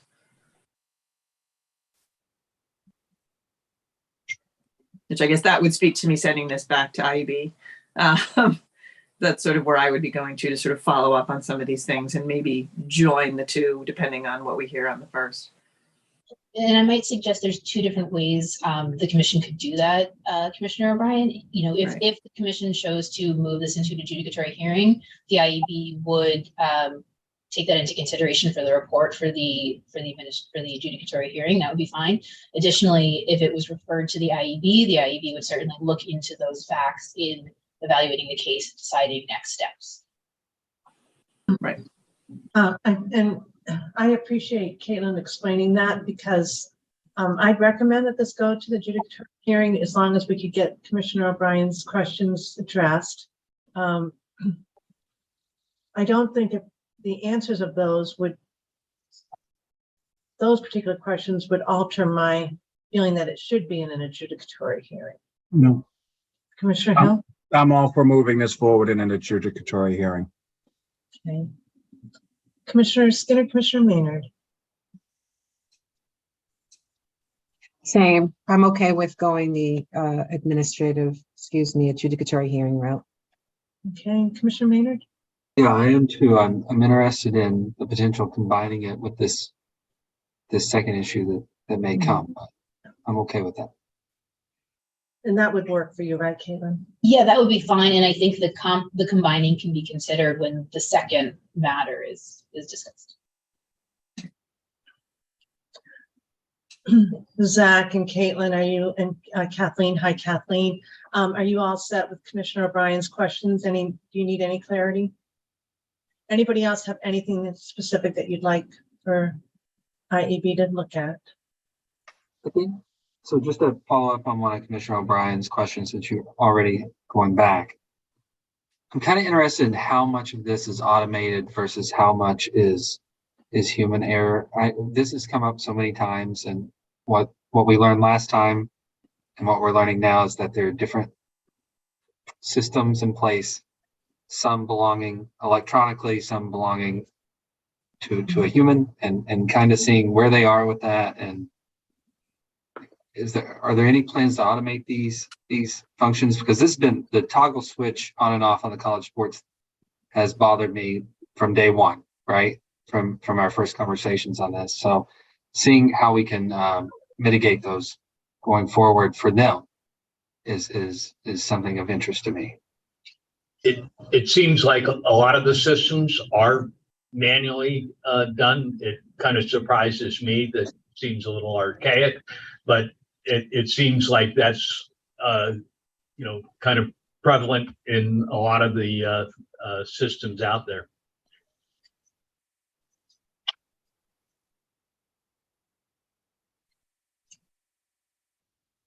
Great. If that, I think we have what we need then. There's consensus to move forward with an adjudicatory hearing. So we will turn this over to legal to schedule the hearing. All set, commissioners? Thank you, Zach. Nice job. Thank you very much. Thank you, Chair and Commissioners. Okay, then we'll move right on to the next item. Caitlin, you've got a team coming on. Yes, for the next item, we have requested an executive session to discuss the process for durable suitability, including timelines for moving forward with durable suitability. So we'd ask for the executive session to start that discussion. Okay, commissioners, I think we discussed this at our agenda setting meeting, that given that it would really reveal our investigation, that makes sense if we so vote to have an executive session. Commissioners, right now our agenda suggests that we would reconvene. There is one more matter related to legal and IEB after this. It's 12:20. I'll just do a check-in with Caitlin. If you had to guess how the presentation. I think probably 20 minutes. Yeah. Commissioners, would we reconvene or should we take our lunch break right after this executive session? Right after the executive session, Madam Chair. Okay. Yeah. You. So legal, and we'll have that shorter matter, Caitlin, after our lunch. Okay. I'm just mindful of the fact that we have some guests for our presentation, Responsible Gaming, and we thank everybody for their patience. All right. So as you know, I have to read this into the record. Commission is anticipated to meet in executive session in accordance with GL Chapter 30A, Section 21A, subsection 7, and GL Chapter 4, Section 7, subsection 26F, to discuss investigatory materials related to the durable suitability investigation process for sports wagering licensees, including estimated timelines for said investigations necessarily compiled out of the public view by the IEB, the disclosure of which materials would probably so prejudice the possibility of effective law enforcement that such disclosure would not be in the public interest. And as I said, when we just decided, the public session of the commission meeting will not reconvene we will reconvene, but after our lunch at the conclusion of the executive session. So we will reconvene. It just is going to be the lunch break. So anticipate probably close to 1:30. Yeah, close to, thank you, about 1:30. So we'll reconvene, but just after our lunch break. Do I have a motion? Madam Chair, I move that we go into executive session on the matter and for the reasons just stated by the chair. Second. Thanks. Commissioner O'Brien? Aye. Commissioner Hill? Aye. Commissioner Skinner? Aye. Commissioner Maynard? Aye. I vote yes. So we'll go into executive session now, and Tom Mills and Dave Souza, you'll convey us. Yep, same process.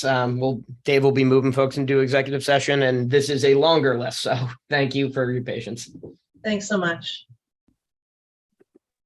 Same thing as last time. I've just sent out the invites. If you do not get one and are supposed to be in, please feel free to send me a message and I can toss you in.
Hey, Dave.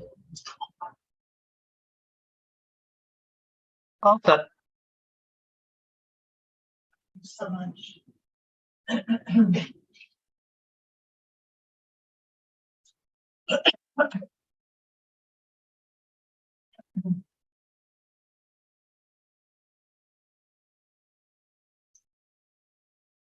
Okay.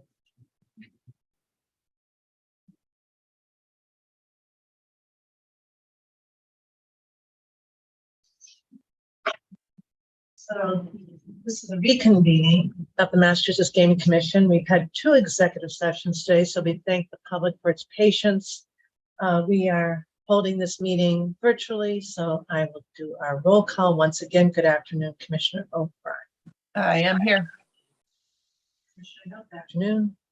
Good morning, I'm here. Or good afternoon, I'm here. Good afternoon, Commissioner Skinner. Good afternoon. And Commissioner Maynard, good afternoon. Good afternoon, Madam Chair. Okay, and we will now turn to item number 8. And we're turning back to Todd and Caitlin. And Director Band is involved as well. Yes, and Todd as well. So, Todd, yeah, I said Todd, sorry. Oh, sorry. Todd, Caitlin, and Bruce, thank you. whole crew. So commissioners, today we are presenting to you a Group 1 sports wagering compliance matter review protocol. As you'll remember, a few weeks ago, the 3 of us presented a potential protocol for all sports wagering matters. And at that point, the commission asked that we take into consideration the comments that it had and bring back just a protocol related just the Group 1 matters to start. So that's what we've done. And so what I'll do today is walk through the protocol as it currently stands and as you have it in your packet, which I believe starts at page 40. And happy to take any questions about moving forward. So again, this protocol applies to alleged Group 1 sports wagering non-compliance matters, and they may relate to operators, vendors, registrants, licensees, basically anyone that has a license or a registration with the commission. And regardless of how that information comes into the commission, all of these matters should be reported over to the sports wagering division for processing. So the first thing that the sports wagering division will do when it gets a notification of a potential non-compliance event is that it will enter it into its non-compliance tracker. And that is a database that it maintains of all of these different events where it aggregates information about the event and keeps track of it in that way. They will also perform an initial review to determine whether the matter is in fact a Group 1 matter.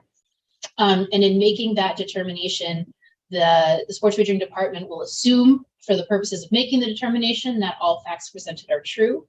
And they are also welcome to consult with anyone in the agency, including counsel and the IEB in reaching a decision. And Group 1 matters involve relatively low-level incidents, which may be handled directly by the sports wagering department with reporting to the commission, which we'll walk through in a minute.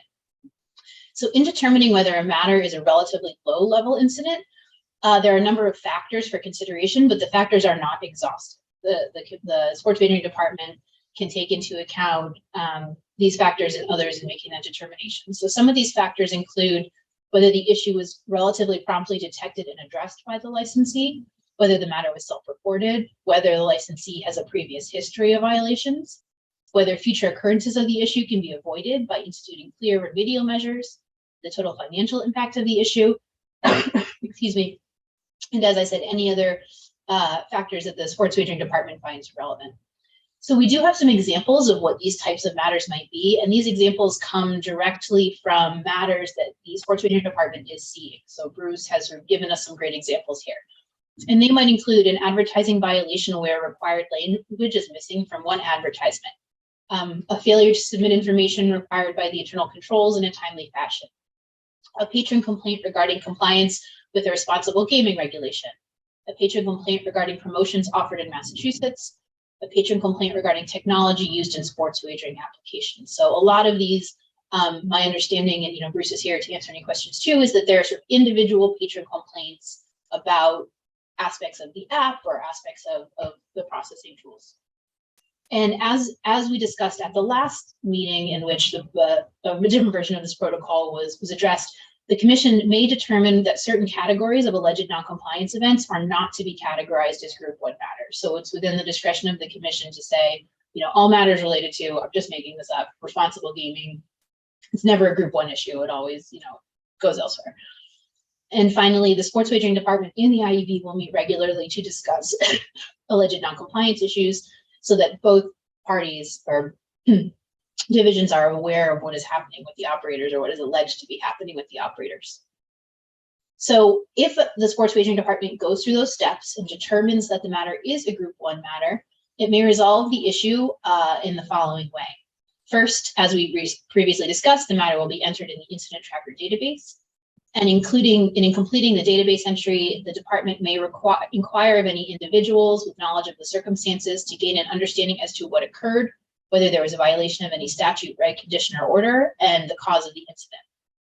Upon completion of that database entry, the division will make a determination as to whether the issue is likely a one-time occurrence based on a unique set of circumstances or is likely to reoccur with the same licensee. If the matter is likely to reoccur, the division shall determine whether adequate measures are in place to prevent such a reoccurrence. And also, sort of as a side note, if the division sees something where it makes them say to themselves, oh, I wonder if other operators are having this issue, they are empowered to reach out to other operators, ask if they've had any of the same issues, or ask what protocols are in place to prevent that type of issue. So have that proactive role with regard to preventing potential future non-compliance events. So once the facts of the matter are determined to the satisfaction of the division, the matter may be resolved in a number of ways, including by issuing a sports wagering notice of noncompliance form, which we're calling SWNCFs, that describe the issue and violations. They may warn or reprimand the licensee. They may direct any necessary remedial measures, and they may set a deadline for compliance. The division may also communicate with the licensee in reaching its resolution and may also determine, of course, that no violation has occurred, depending on their investigation of the facts. Further, after further fact-finding, the sports wagering division may determine that the event is not in fact a Group 1 matter and is a Group 2 or Group 3 matter, which again are not addressed in this protocol, but basically are more serious matters. The division will provide reports to the commission on a monthly basis or more frequently if requested by commissioners regarding the status of Group 1 matters in order to keep the commissioners apprised of what is coming in and how it is being dealt with. And then finally, just a little bit about the incident tracker database. So that database will be updated by the division personnel to include all potential noncompliance matters, and it will be made available to commissioners and the executive director so that you can all go in and look at it if you need to. Any commissioner may request that the commission meet to determine whether a particular matter should be reviewed by the commission. But of course, as always, care must be taken that the commission isn't deliberating on an issue in advance of what could be a potential adjudicatory hearing. And so with that, we are happy to take any questions.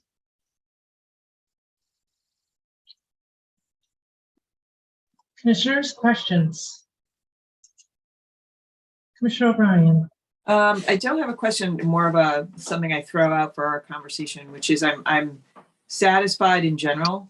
The one area when you talk about carving something out that maybe shouldn't be in there has to do with promos, because we've had some chatter in terms of other jurisdictions too, and even people making allegations and lawsuits, right? That some promoters violated or did unfair promotional offers. So that's the only one that I'd like to have a conversation in terms of whether it's over a certain amount or whatever that I would like to come to us. Other than that, I was satisfied with how it was laid out. Yeah, I think promos would be a very sensitive area for us. It would have to be something really minute for us to handle it on our own before we'd bring it up to you anyway. Okay. We know that's a sensitive area. So that's something that in all likelihood would bring most of them before you. Okay. Thanks. Commissioner O'Brien, so the suggestion is that you'd like to officially carve it out in this policy. Would that be helpful? Because, Director Band is saying we're in agreement, but would you like it memorialized in the policy? I'm wondering if for now we can carve it out, and then as we go forward, maybe it's there's some further description that makes it clear what we think is de minimis, and then, you know, it goes back in there. I don't want it to be onerous on you, but that is an area that I feel like is still rife. And it sounds like he's saying it's going to get to us anyway. Most of it's going to come anyway. Right. So, I mean, only for the purpose of memorializing the policy, Bruce, we could do that now, and then we'll see how it goes over time. And I have no problem with that. Commissioner Skinner, were you leaning in? I was nodding at what Commissioner okay. O'Brien was saying, because I think it would be helpful just as time goes on and we see more and more of these issues, we might further develop a sense of what else we might want to add to the protocol as our determination that it can never be a group one matter. Okay. Commissioner Maynard or Commissioner Hill right now? I've got some thoughts, but Commissioner Maynard, go ahead. I was just going to say, I agree with Commissioner O'Brien and Commissioner Skinner. I think the biggest thing I would want to communicate to Bruce and his team is, you know, I just want whatever we do to wear the DNA of this commission, right? And to be thought about the way that we would think about it. And that's something that's important to me. But makes total sense to me to group these as category ones, so to speak. Commissioner Maynard, that's a really good point. And I can say that just recently we saw that in Crystal when she brought forward the issue around customer service hours. There wasn't a clear regulation, but she knew, as you say, our DNA, and she brought it forward. So I that's already been kind of tested, and we appreciate it. And even you just mentioning the promo. So, you know, I think Commissioner Maynard has framed it a great, you know, really good way. I really like footnote 1. It doesn't have to be a footnote from my perspective, but I do think that's in the sports wagering division's interest and in the commission's interest to bring these matters to the other licensees to help on compliance. So I thought that was really a really good addition. One issue, and I'm going to also credit Mills. I don't know, Todd, if you've thought about this, but the establishment of a tracker database, it might not be protected. It might be subject to public records law. So we should think about what's in it. And Mills thought of that because, of course, he's thinking already of media inquiries. So I don't know if it's going to be sensitive. If it is, it might be protected under public records law. And then in terms of my governance background, I've mentioned this, but right now we do say that any commissioner may request that the commission meet to determine whether a particular matter should be reviewed by the commission. I don't think that that's great governance. We have the capacity in our public meetings for a commissioner to bring something forward and then have the commission vote as a majority to move something rather than having a single commissioner move. Boards don't typically do that. Commissions don't typically do that.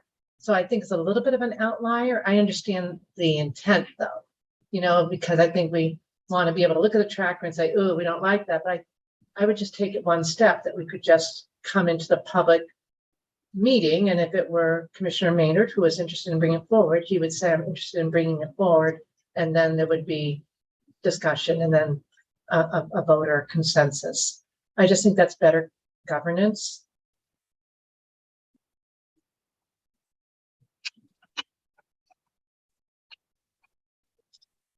I agreed. I think that's what was intended, actually, something along those lines, but we can clarify that one. Yeah, as opposed to just, calling up Caitlin and saying, hey, we want this, or even at the agenda setting.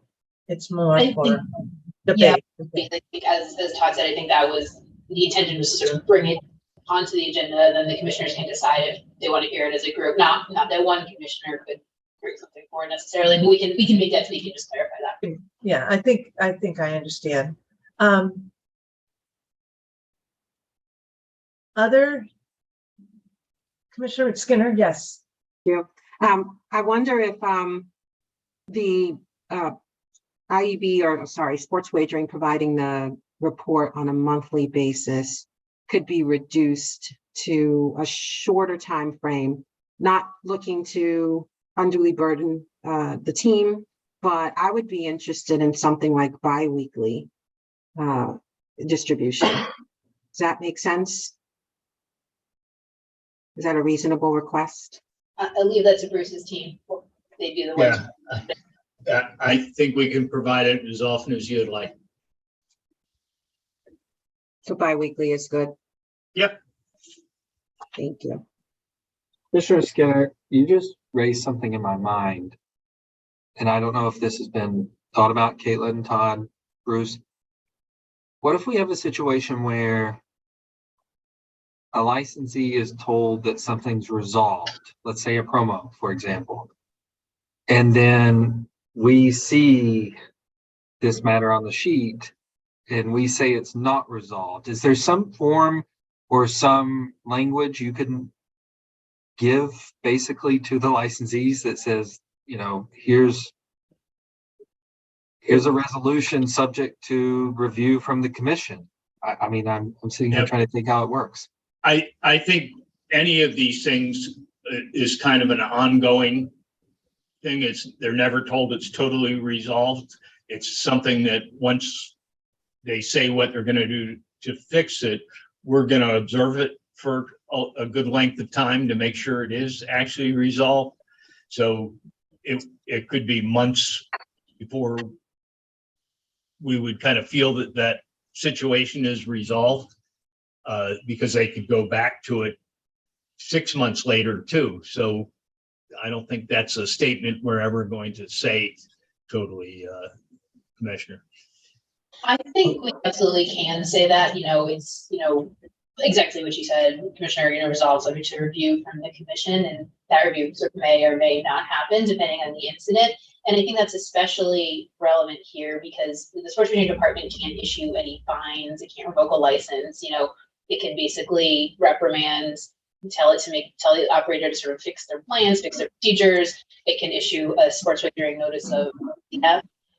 Those are all things that the commission could take back up and say, actually, this is more serious than this, and we want to move forward in a different direction. So I think that's totally fine, and we can make that change. Madam Chair? Yes, Commissioner. Commissioner Maynard, I can appreciate your line of thinking. The reason I asked for a more frequent distribution of that report is as we're reviewing potential category 2 and 3 non-compliance issues, and I know we haven't ironed out what that process is going to be like just yet, but I think the group 1 matters may be relevant to an overall consideration of those more severe incidents. And, even if only tangentially, I would like to have the benefit of just knowing about them. And so, we might be able to achieve that with monthly distribution, but I don't want to take any chances.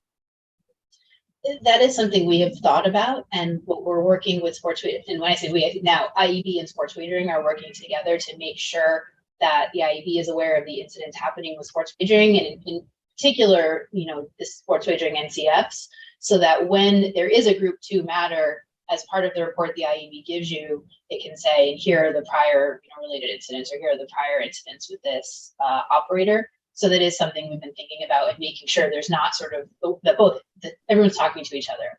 The right hand is not talking to the left hand.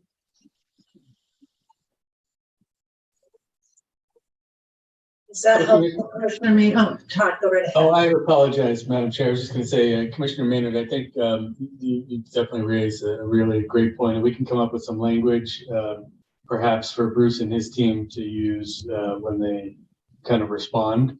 to some of these things. I think certainly, and Commissioner Skinner, I'm not sure if this is exactly what you're getting at, but I think that even if a matter were closed, if something else were to occur, there's no restriction on the commission looking back at some of these past occurrences and using them as part of the remedy in resolving future matters. I do think that everyone probably has some interest in finality with some of these matters for sure. And I think that that's the benefit of the commission taking regular looks at the list. And presumably after a month or so, or even after 2 weeks, having had access to this information, the case could be considered closed to some degree, I would think. But we can certainly see how it looks when we roll it out and adjust that on the fly if needed. We have the challenge too, your last line points it out, Caitlin.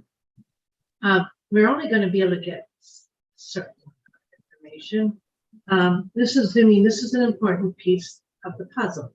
We are delegating to the Sports Wagering Division important review and consideration out of both respect for their expertise and also for respect for efficiencies.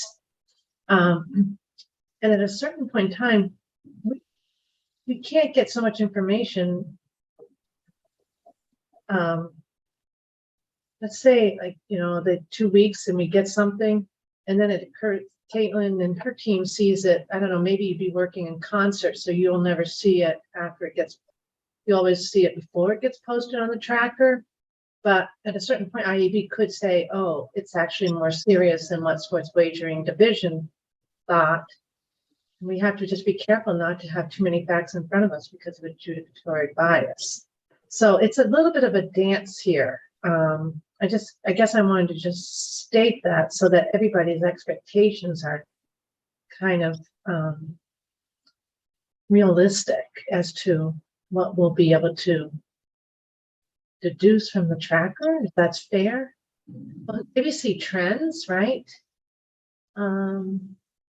Yeah, and we might not have all the information immediately either. You have to give us a little time to put all the information together in our reports as well, which might take a week or so as well. So the idea would be once you get it, you're going to at least put it into the tracker and then give some information. And then at a certain point, and it could be 4 weeks rather than 2 weeks before or 8 weeks.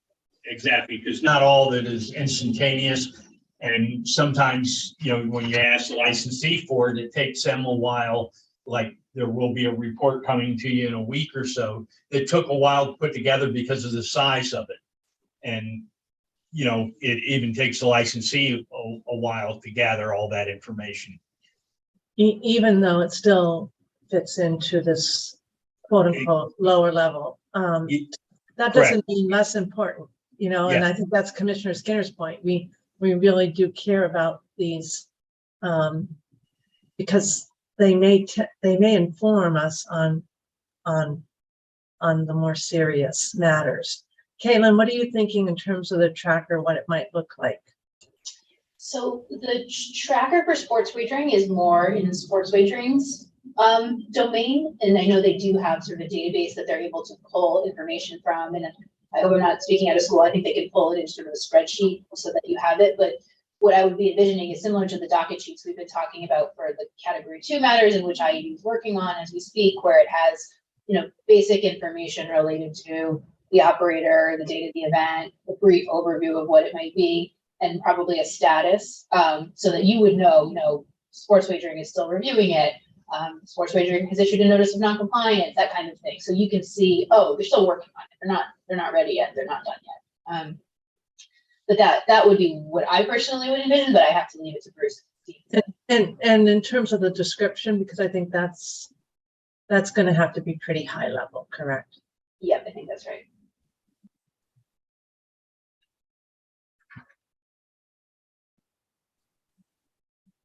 Any other questions? Can I ask the other follow-up to Commissioner Skinner's question? And we did see in here that there would be monthly reporting, and now it's going to be every 2 weeks, right? Is that in addition to the tracker? Or, so you're going to compile a report for us every 2 weeks? I think we're talking about two different things potentially. So there's the database, right? The technical title is the Sports Wagering Incident Tracker Database. Everything goes into that as soon as they get it, right? They get a potential event, it goes in, and then it's being updated as more information is obtained. So it's sort of a live document. The tracker, I believe, Bruce, Crystal, Andrew would every 2 weeks sort of do a download of certain information from that database and present it to you, probably in spreadsheet form. Again, can't speak for Crystal, but sort of that would be like the static every 2 weeks, here's where it stands in sort of a more general form, because the database does have, you don't want to be clicking through pages and that kind of thing. I think you want it all in one place. And there's Crystal to tell me if I'm getting this right or not. I'm just here in case there's any direct questions, but that's what I had thought we were anticipating. So we do have the ability, as you said, to turn some of this data, any of this data into an Excel spreadsheet. So we figured that would be, we have to do some manipulation to make sure it is streamlined, pared down to a smaller report, but we can do that in any capacity. So we can get guidance on exactly how that report should look and distribute that. And that would not be distributed at a public meeting. Sorry. Or would that be distributed at a public meeting or just available for our review? Anticipated it would be just distributed by email, but if you're looking at a public meeting, we can do it that way too. Yeah, I know I'm asking my fellow commissioners. Okay. Thank you. But I was asking you too, Crystal. So commissioners? Madam Chair, I was envisioning just distribution by email if that's appropriate. That was what our initial plan was. Okay. I think there's a fairness element to that too that makes sense, because again, some of these may be sort of allegations that may or may not be true, and so you don't necessarily want those sort of in the packet every 2 weeks. I think a lot of what we've seen to date, what's been brought to you, are actually self-reports, so there's less of a concern about did this happen or not. But where the facts are not clear necessarily, I don't know that you'd want that at a meeting every 2 weeks. Any other questions? So there's going to be a few edits, maybe? Yeah, happy to take this forward as, happy to make these edits and just circulate it. I think they're relatively straightforward. Also happy to make the edits and bring it back to the next meeting for final review and approval, whichever the commission would prefer. Let's do the latter. All right. I see Commissioner O'Brien's nodding her head. Okay. All righty. Thanks. Thank you.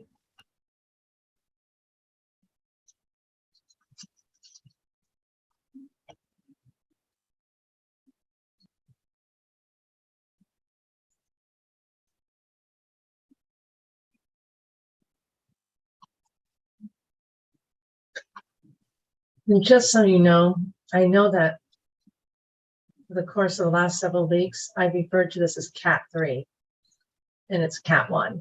So I just want to correct myself on the record that the lower starts with 1. I had reversed in my head. So Group 1, we can rename it. I'm recognizing we have a lot of cats in this agency right now, so I got 1, 2, 3, right?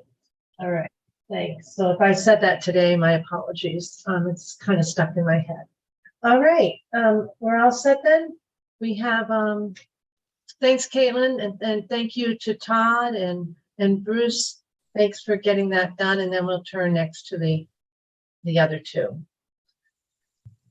I'm going to turn now to Director Vanderlinden and Dr. Andrews. Hi, Bonnie. Hello. We're right outside. You can probably hear me. I should probably close the door. I just realized it's disrupting. Mark? Good afternoon, Madam Chair and Commissioners. I'm going to turn it over to Bonnie and Dr. Fritz, Dr. Andrews and Dr. Fritz. Yes. All right, thank you. Thank you, Madam Chair and Commissioners. I'm very happy to introduce today's research presentation. Massachusetts General Laws, Chapter 23K, Section 71, directs the Gaming Commission to develop an annual research agenda in order to understand the social and economic impacts of expanded gaming in the Commonwealth.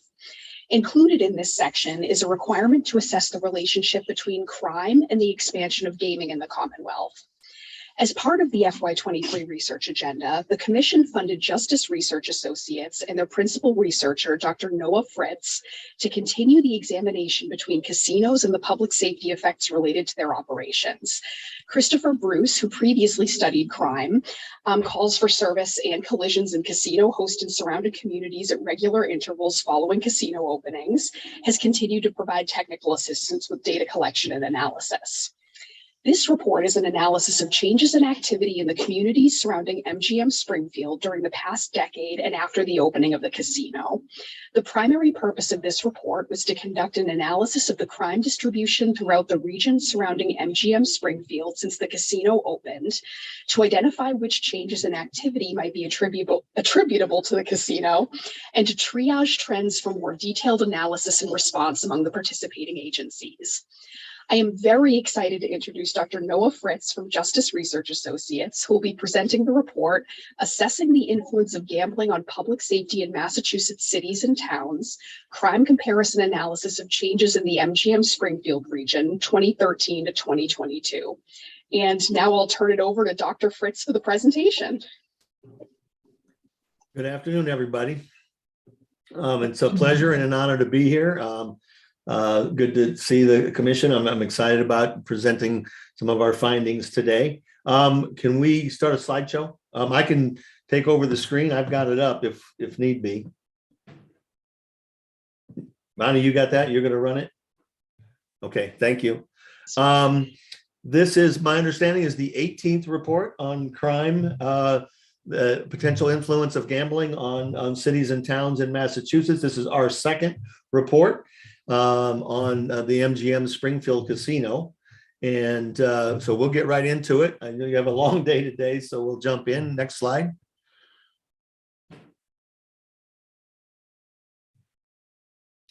So the Springfield area took a look at these major cities.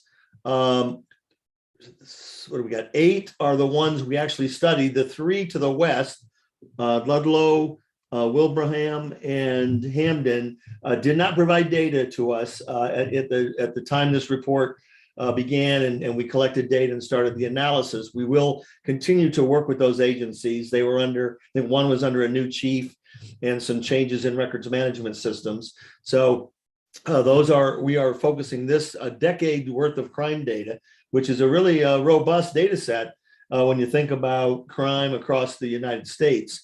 And calls for service and collision data. So very exciting to have access to this kind of data. My team is myself, Dr. Fritz, Steve Hick, who's a professor and director of Geographic Information Systems at the University of Denver. And Christopher Bruce is still a partner in the project, particularly gathering, helping us get the data from the agencies since he's more closely aligned historically. And he's actually written parts of some of the reports on drunk driving and last known location before a DUI. A little bit about me, for those of you that haven't met me, I was the director of the Crime Mapping and Analysis Program for the United States Department of Justice, a training and technical assistance program. And I am a charter and past president of the International Association of Crime Analysts. And we have affiliations with Arizona State University, University of Denver. I am an adjunct at George Mason University. And we look to get any feedback and answer any of your questions today. So we'll jump right in. Next slide, please. So the purpose of this report and the first report we did was to really put an eye toward the future. We're trying to develop a number of different methodologies and take a look at different theories that are applicable to crime in and around casinos. what I would call applied criminology. There are a number of criminological theories that are macro, sociological, psychological, and many times they're great for academics, but they don't really provide good insight for practitioners or executives at law enforcement agencies. So we really try to zone in our analysis on what might be useful for developing strategies and crime prevention programs for the local agencies as they address crime, again, in their communities, in and around the casinos. We did on the last report take a look at the effects of COVID-19. We did take a look at this region as well. We've got one slide on that. There was not much difference. I will share that information. So we're really hoping to ongoing effort to build partnerships with you all at the commission and the different agencies in the region to provide direct technical assistance and to help collaborate on crime analysis. You can find all of those 18 reports at www.massgaming.com. And we're really hoping to help continue to build a knowledge base around the crime and so structural factors around casinos and the impact that they might have. Next slide. So our first report was really a benchmark for the future. This is our first report for Springfield in the MGM, but we want to put all of our reports in a historical context, a temporal context. By temporal, I mean time of day, day of week, seasonality. We did get looking at 10 years worth of crime data here. And we also, my area of expertise is crime mapping using geographic information systems or GIS solutions to take a look at the spatial context. What does crime look like geographically, if you will? We rely heavily on Jerry Radcliffe's Reducing Crime for different strategies. He's a professor out of Philadelphia and does stuff on intelligence-led policing. And we look at risk terrain modeling, which is another model that's out there taking a look at what is the risk factors around different locations or hotspots, if you would, and prolific offenders. So we look at the crime triangle where you have to have a motivated offender, a potential target or victim, in this case, the casino or people who are visiting the casino that cross paths in space and time.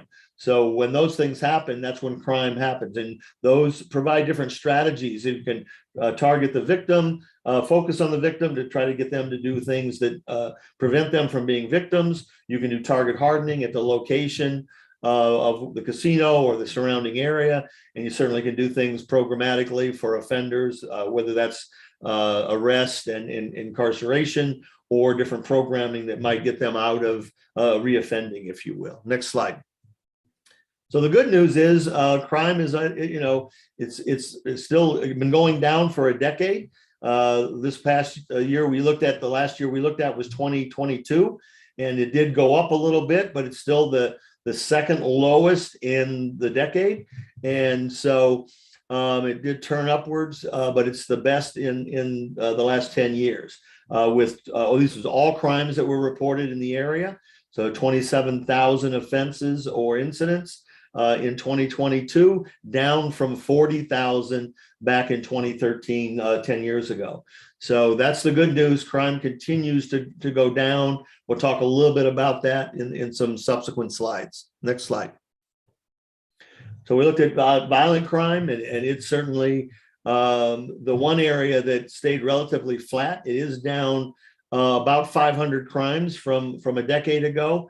But generally speaking, it's been around 2,500, 2,400 over the last 3 or 4 years. So we're not seeing as many gains.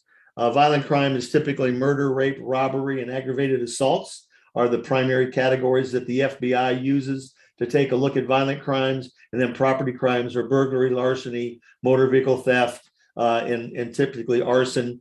We looked at all crimes, but those are the two major categories that you take a look at. You can see a very significant reduction in property crime, again, with it turning up. So we're going to pay particularly close attention in the subsequent years to see if that trend hopefully goes back down again. You can see the trend line there. And it did take a turn in 2022. after COVID in 2020 and 2021. So next slide. I know it's you probably can't see these real good, but this is all of the 8 agencies or communities. All of them followed that same trend, with the exception of Longmeadow, which was relatively flat. It did have a peak in 2020, and we've been in communication with them. A lot of that had to do with some specific efforts they did, and then in Argonne, it is actually trending up, and we don't have an explanation for that. But providing this report to them would be important for them to take a look at the types of things. Now, it may be a growing community. I'm not sure. I'm not that familiar with that city. And that could explain why the actual counts of crime are going up. But this is kind of the resulting effects of the larger region.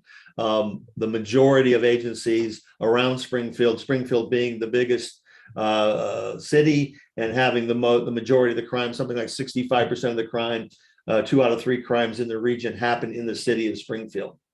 Next slide. So we took a look at temporal analysis, and this was kind of an interesting, I don't think it's rocket science, but from a strategic standpoint and a crime prevention standpoint, you see this very, very consistent ebb and flow of crime. It peaks in the summer. That's where there's more activity, more tourism in the Springfield area. So you see in the months like July, 2 months, May again, June, August, July. Then you had the COVID effect, and then we're back to July again as the 2 peak times. And then in the winter, around February, March, early March, and then January. And then we had a lag period, April 1 in the middle of COVID, and a bottoming out in December again, the last 2 years of that. And I guess everybody, that was not a surprise to the agencies when we talked to them. But it is something to pay particular attention to in terms of developing strategies, beefing up patrols or programs or target hardening in those summer months in all of those communities when the summer comes up. Now, that's when police officers want to take vacation and do things with their kids. So you've got to do that. But from a practitioner standpoint, it's really good and important to understand what that pattern looks like. So we shared that in the report and think that's significant to validate that kind of seasonality is occurring in the Springfield region. Next slide. We took a quick look, and in the first report, we went and really drilled down extensively for the effect that COVID-19 had on crime in the region.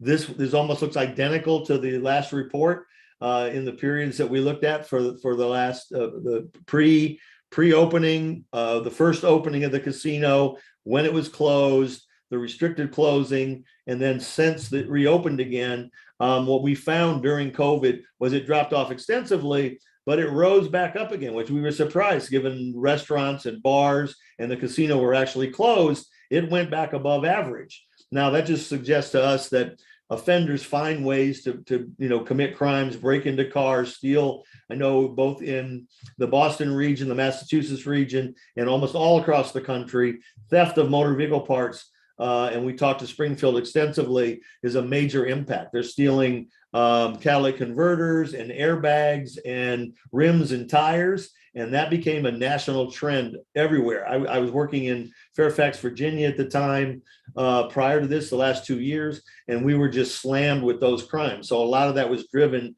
by crimes of opportunity. I think a lot of cars got parked in the same place, and people were working from home or not working or going out as much. And so their cars became easy targets, or at a location where offenders could kind of put their eye out and take a look at the cars they were interested in. Those are typically Civics and Hondas that have the more up-to-date catalytic converter, and the precious metals in those catalytic converters are very profitable if you can extract the precious metals out of those. And that's probably what drove that increase during the closure. You did see that it went back up again during the partial opening. The good news here is since it's reopened, we are not at the high rates that we were during the original opening and the pre-opening of the casino in Springfield. So, that's that downward trend, if you will. And so that's a good sign since it's reopened. Now, it could be the economy, the low unemployment rate, a number of positive things that are happening. That maybe there are a few people out there offending or stealing things because they're gainfully employed, possibly working at the casino or at hotels in the region. And that certainly could help explain that. I don't have direct proof of that, but those are my what I would call sociology of everyday life theories that I would offer to you. Next slide. If you've got any questions along the way, let us know and I'll pause, or we can come back to any of these. One of the applied theories that we rely on in our analysis is what's called crime pattern theory. And it's tied to routine activity theory, which is an economic theory that basically people commit crimes very close to where they work, play, and live. And that becomes their activity space. That's true for law-abiding citizens, and it's also true for offenders. That's where they commit their crimes.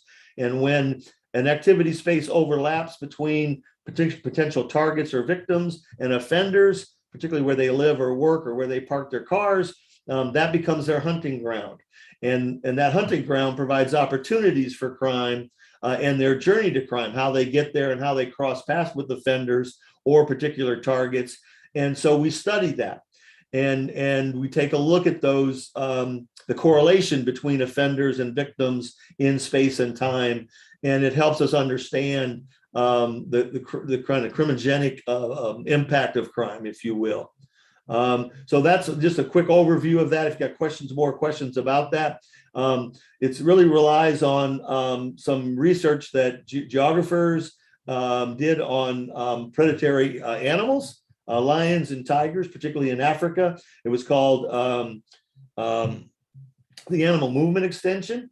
So the concept of watering holes and hunting grounds. And what we did as criminologists, applied criminologists, we took those concepts and ideas and we've applied them to predatory humans, rapists, people who commit armed robberies, aggravated assaults. And so we're applying those ideas and theories on how individuals, in this case humans, hunt their prey or hunt their victims or pick their locations. And it provides a really rational way to begin to make some sense out of when and where crime occurs, and then develop strategies for better lights or better locks or target hardening or programs that educate potential victims to keep them out of harm's way, if you will, or protect their property or themselves. Next slide.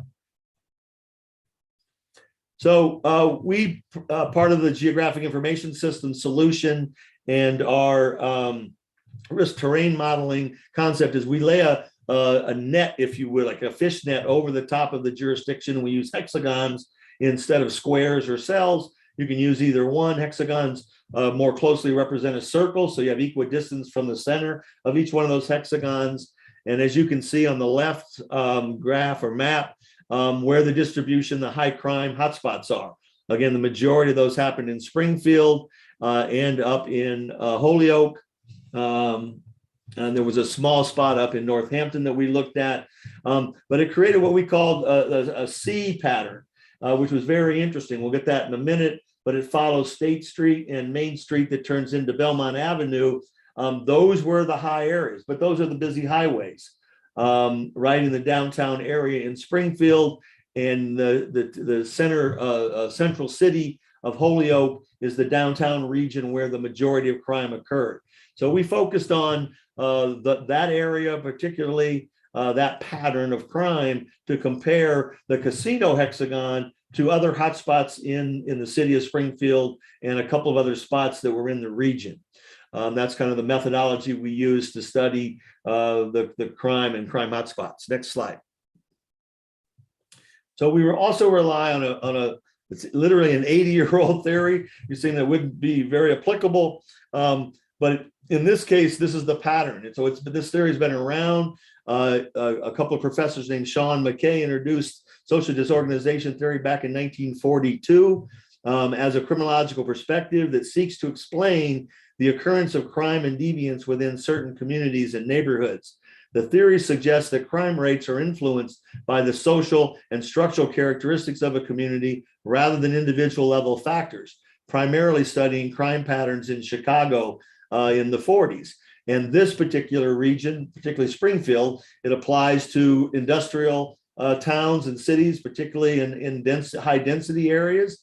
And you see this effect where crime diminishes the further you get away from the central downtown area or city central. Next slide. It uses what are called concentric zones and central city, and that's the core or the epicenter or the apex of the crime location. And as crime gets further and further away from central city, it diminishes. Suburbs or even just on the outer edges. Some of that has to do with economic development, suburban regions where housing is. In the case of Springfield, there's a river that acts as a natural moat, if you would, on the eastern and southeastern edge of downtown Springfield. And so that provides a natural barrier for criminals coming across or into the city. Of course, criminals today are very mobile. They'll get in cars or public transportation. But this theory does apply to Springfield. So next slide kind of shows it in more directly. The area, the C-shaped section that we talked about on the left, we just labeled every single hexagon by letter and by number. And you can see the counts of crime in the central city area of Springfield. All of those red, dark red and lighter red regions or hotspots had at least 1,500 crimes over the decade. And it literally follows State Street. You can see the casino there in hexagon R37. That's that little gold icon or symbol. That's where the casino is located. And then the river is to the south west of that, where you see the gray, the 136 right across the river. And then it gets really small. 9 and 14 is in another town on the other side of the river. Most of the criminal activity happens in Springfield and in the Central District, which is something the theory ultimately explains. High density, high number of restaurants, bars, and taverns that attract criminal opportunity, and your downtown density aspects of density living and businesses. So next slide. So we looked at the top 10 hexagons or hotspots in the region. R37 is where the casino is, and it had. Then we basically normalized that data by doing residential crime rates per population. So that's per 1,000 residents, and the casino had 1,440 crimes per 1,000 people. The highest hotspot is at Main and Locust. South of the Central Business District, R37, that had over 4,800 crimes per 1,000. And then Q36 was at where Mass Mutual, that's the convention center and the entertainment center there, and a number of jazz and blues clubs along a major road up a little bit north of there, had 3,254 crimes per 1,000. One of the things we were able to do, and we didn't do it for the entire area, we don't have the data, but for the casino and for R38, which is Main Street and Locust, we basically calculated the effect of the casino based on the number of visitors that we do know come to the casino on a regular basis, and the number of workers there. And we recalculated what basically, there are more people around the casino and working at the casino and the casinos and the hotels close by that raises that daytime population, what we call daytime population or evening population, which provides more potential victims, more potential vehicles parked in the area. So we recalculate. When you do that, the casino itself drops down to under 500, actually to 405 crimes per 1,000 residents. There are more people there, so the rate or the ratio has a lowering effect if you think about that, along with Main and Locust Street, where a number of casinos and hotels are at. We don't have the data for how many people work in downtown at this point, so we could recalculate that a little bit. But it basically shows that when you do consider the daytime population for the casino from a rate standpoint, it is much lower than it is based on, there's very few people that live in that hexagon. That's part of the problem. It's a business district. We also looked at households, English speaking, percent of English speaking, the people, crime prone years under the age of 19, of potential victims of people over 65, people that were on Medicare, people, the percentage of people that live below the poverty line. And you can see in the main high crime areas, that's what social disorganization theory implies, that people that live in poverty and the people that have single female head of household or single households, and or we also look at the people on disability as potential victims of crime. And you can see that the theory does apply to at least those areas, that the higher the people that live in poverty, the higher the crime rate or the number of crimes that occurred there. Some of that's a phenomenon that they're either more prone to crime and or in some cases, they're more likely to commit crimes because of their poverty, particularly theft or shoplifting or larcenies or things like that. I did my dissertation in the city and county of Denver. I did a hotspot analysis using this technique, and it held true in 2006. The same theory held true in Denver.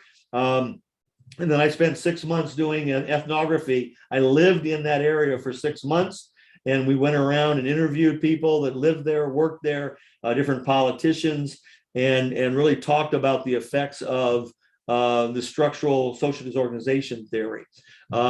We did talk to the police department, and we took a look at some of this effects here in Springfield, and some of the strategies are urban renewal, and we've seen that. So we did do a site visit in Springfield, met with the police agency and their manager and some of their staff, and they've redeveloped the train station there. They've done a number of lighting projects along major streets, particularly up around where the jazz club is, and it's a billiards and a live venue for jazz and blues, and we'll see that in a minute. But this urban renewal is a positive effect, and the casino seems to be, and again, it's a decade lowest, second lowest rate since the casino's gone in. This urban renewal and hotels and some of the things that the city's been doing seems to be having a positive effect. Next slide, please. And so we looked at each of the major crimes in the area, and we use a technique called the dynamic cluster analysis with some mapping software we use. That's the big circles. And it's really a cool product. We want to provide this and make it available, or we'll help the local agencies. But as you zoom in and zoom out at scale, those circles break up. And so you can really see where exactly the crime hotspots are within this downtown region. And the first top left map is violent crime in the central business district. That's where most of it had. That's for the whole decade. We'll come back and look at robbery specifically. And then if you work your way to the right, that was vehicle crime. And social disorganization theory says it diminishes the further you get away from Central City. And you can see that here with the graduated symbols. The further you get away from the casino and downtown, the amount of crime reduces. The along the major streets and in the yellow areas and the light, kind of the orange areas, the further we get away. Again, that's I don't call it a natural phenomenon, but a structural phenomenon. When you look at vice crime, that's fraud and con games, things like that. You see that same effect. Again, following that C shape, which was very fascinating. And then we looked at burglaries. Those would be residential and commercial burglaries. And they're spread out a little bit more because there's residential areas. But the further you get outside the central district, again, they diminish extensively. So that we looked at those 4 crimes in that regard. Next slide, please. Took a much closer look at robbery. We think robbery is a crime that may be affected by a casino, whether people are losing money and go out and rob a gas station, or they rob a gas station or a convenience store before they go to get revenue to go in that or make up losses. The upper left is where the decade worth of crime, and there were 324 in a hotspot to the north west of the casino. That's along the major thoroughfare there, Main Street. It's also close to the casinos. And then to the south of that, I know there's a couple of gas stations right off of the interstate as you come into Springfield. 2 locations, 2 interchanges there that seem to be prone to that. We then took a look at the most recent year, 2022, because we know the pattern or the trend is down. And you can see that around the casino, it has significantly reduced. And we would argue the lighting and the environmental designs that have occurred and the urban renewal seems to have an effect. There's 18 up around Court Street. That location is close to a convenience store in a lower income neighborhood. It had 30, and when you zoom in even closer, there's a specific hotspot of 18 using that dynamic clustering approach in crime. That is far enough away from the casino. We don't think the casino is having an effect on that. So we compare and contrast different hotspots. And taking a look at some of the socioeconomic factors around those locations. And the one location that 18 is a convenience store along a major street on Court Street up there. It's also close to a court.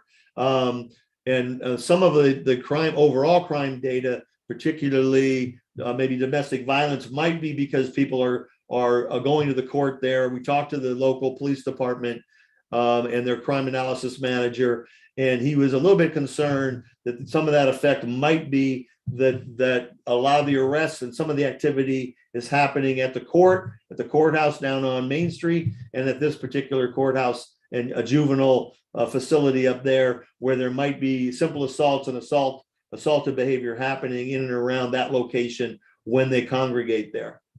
So next slide. And then we zoomed in on the robberies around an area called Stern Square area. There were 324 in this area over the decade. That's 33 per year. In 2022, that number significantly dropped to under 10 per year in the vicinity near Union Station. Again, you can see that 18 is over by the Court Street where that convenience store was. The 2023 report talks about other hotspot hexagons that had more robberies than around the casino. High Street, which had High and Court, is where that convenience store is located. An area called the X, which is where Belmont crosses. It's kind of a major crossroads, a 5-point intersection. And then up in Holyoke in the downtown region was another hotspot. There was one area in Northampton downtown as well that produced higher levels of robbery. All of them had higher amounts of robberies than the closer you got to the casino. So our conclusion would be the casino doesn't seem to have a direct effect unless by some correlation or understanding that we can't focus on, that they commit their robberies near High Street or up in Holyoke or near the X and then come to the casino or make up their losses. But there's nothing in the data and or the police reports or by talking to the police agencies that makes that connection. So from a spatial analysis standpoint, at least the proximity of the casino and the location of the casino doesn't seem to have a direct effect on robberies, which is a crime we think might be related to gambling activity or gambling habits or habitual gamblers. Next slide, please. Then we did a micro-analysis in all the different jurisdictions on pages 61 to 80 of the report. Goes into a micro-analysis of change over time. We won't delve into that too much today. You can look over the data for a comparison of the expected increases and decreases in the region, but it represents a new methodology for predicting expected values and assessing outliers. It literally takes a look and projects or forecasts, if you will, what the next year would look like. Obviously, in most cases, we're in a downward trend. So if you just took the average across 10 years, it would be higher. But since we're expecting it to go down because of the trend, we actually take a look at that. And in one example here, where we're taking a look at Chicopee, is one example. It was lower on average for multiple years, all the way through 2018. And then during COVID, it spiked.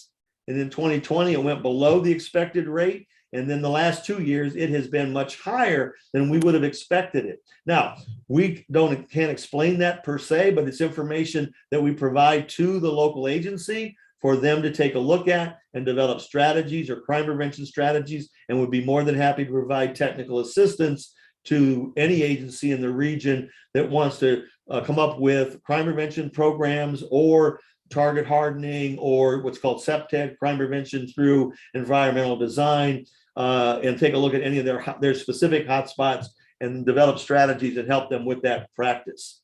So next slide, please. We also looked at drunk driving analysis, and it rounds out the report. It's the last section of the report by jurisdiction. And while drunk driving arrests were down 8% in the MGM Springfield region, the area did report a 10% increase in traffic collisions that resulted in a drunk driving charge.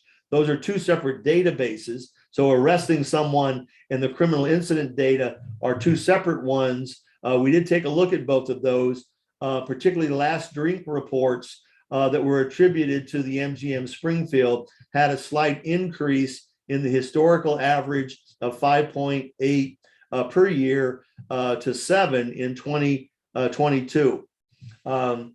So again, it's a disparate databases that we can't quite discern the difference. Why we have a 10% decrease in traffic collisions. We believe that's attributable to the fact that some of these traffic accidents don't get originally labeled as a DUI. They'll probably go in just as an accident.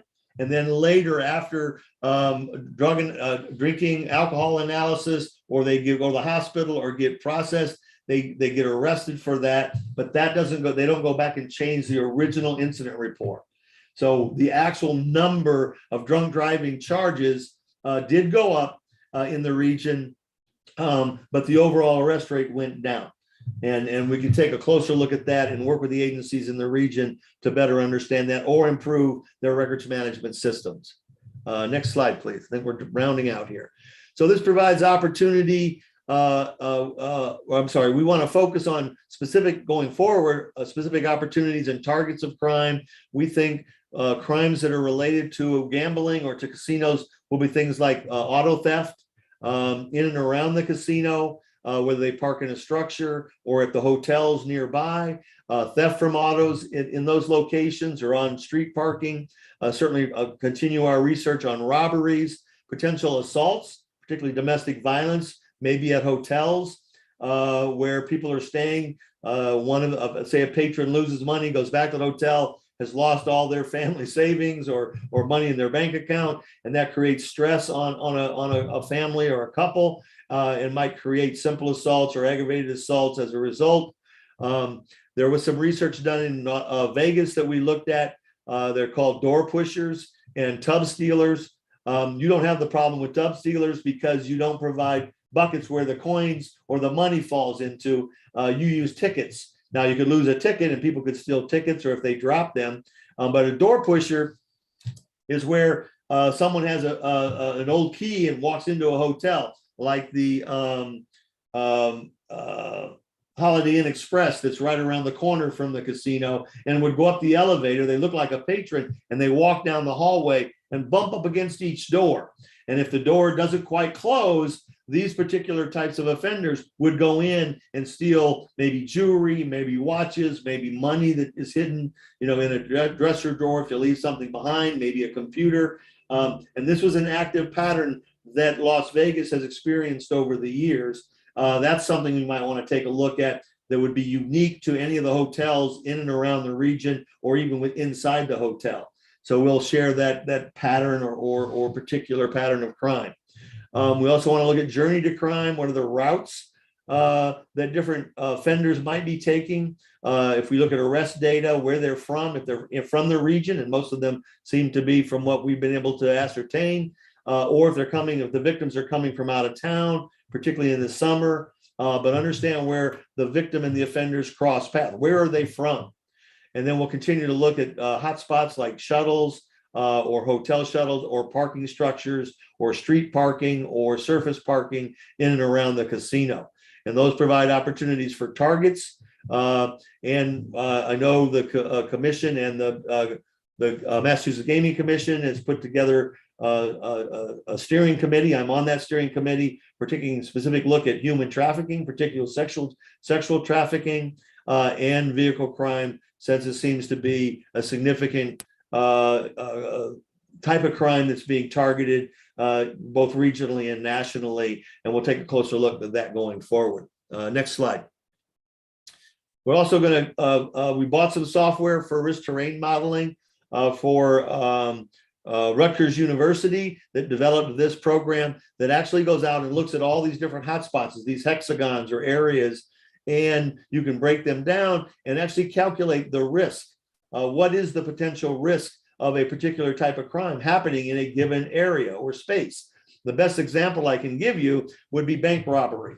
If a particular hexagon, or in this case, a triangle, didn't have any banks in it at all, or any ATMs in it, it's a park or a region, the risk would be zero. You can't have a bank robbery where there's not a bank. You can't have a gas station robbery if there's not a gas station or a convenience store. So what that provides you from a policing standpoint is, if you're doing directed patrols or crime prevention strategies or surveillance, is you could target the types of surveillance you would do if you're being hit by certain crimes. And the good news is it really tells you where you don't need to be as opposed to where you do need to be. So with limited resources, you can allocate police officers and patrols and things like that in those areas most likely to be high risk for crime, if you narrow down that. So we would love to follow your lead on these concepts, but we'll be employing risk terrain modeling as we go forward with our research in the future. Next slide. So that is our presentation for the most recent Springfield MGM analysis. Thank you. You can shut down the slideshow if you want. There you go. Hi, Bonnie. Thank you. Any questions? Anything I can answer? Commissioners, first off, thank you, Dr. Fritz. Very, very comprehensive and clear. Dr. Andrews, thank you for your translation at the beginning. Commissioners, what questions do you have? Madam Chair, I don't have any questions except to say this was a lot of great information and a very, very well-written report, Dr. Fritz. And I thank you for coming today and sharing it with us. Thank you, Commissioner Hill. It did go through a very extensive review process that I'm thankful for. We went through, I think, 3 or 4 iterations to improve the report, to answer questions. I think it's more, the reviewers are more academic in nature. They want more theoretical, which most police departments want practical experiences. So we play this kind of tug of war, and I'm an applied researcher. I'm an applied criminologist. I've been in crime analysis for 30 years. So sometimes we don't see eye to eye, but I think they provide a very good insights into better understanding it. I would challenge them to develop better theories that apply to what I call the sociology of everyday life. And so we've had some good and important conversations with that group, and continue and look forward to doing that. The next one we're going to do is in Plainville at the Plain Ridge Park Casino. We're starting that project now. It is not in an urban area. As you probably know, it does have a racetrack. It's close to the football stadium. And so it's going to be interesting to see the amount of crime that happens in and around that casino.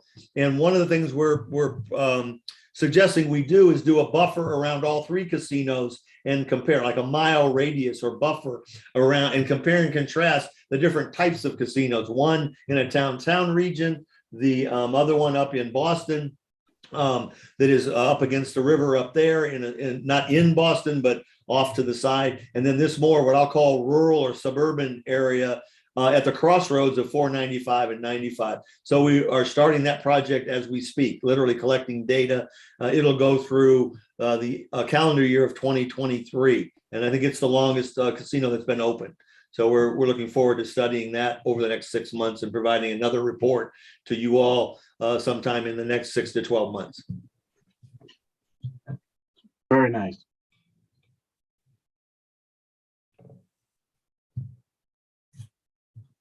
I'm glad that you noted the human trafficking, Dr. Fritz. I know that there's some work being done, as you mentioned, by the steering committee. And I know we've had reports in the past, the training that the casinos themselves provide to their employees. I know the GEU gets trained, and I'm hoping that the MGC community, the employees get some level of training to Todd for just purposes of awareness of human trafficking.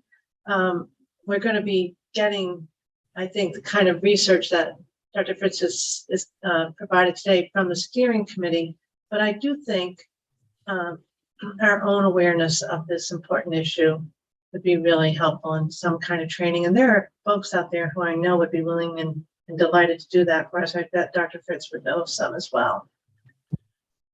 I'll let Mark or Bonnie speak to this other specific initiative that's going on. I do serve as a consultant and kind of an advisor to that group about crime, but there are people much more, have much more experience with human trafficking and sexual exploitation than I do, but I'm happy to serve as a consultant with that group. Mark? I love the idea of bringing a training to the commission, and we have an amazing advisory committee on the human or sex trafficking study, and perhaps we could draw upon some of their expertise in a different way. So I think that sounds great. I just have a few points that I wanted to make.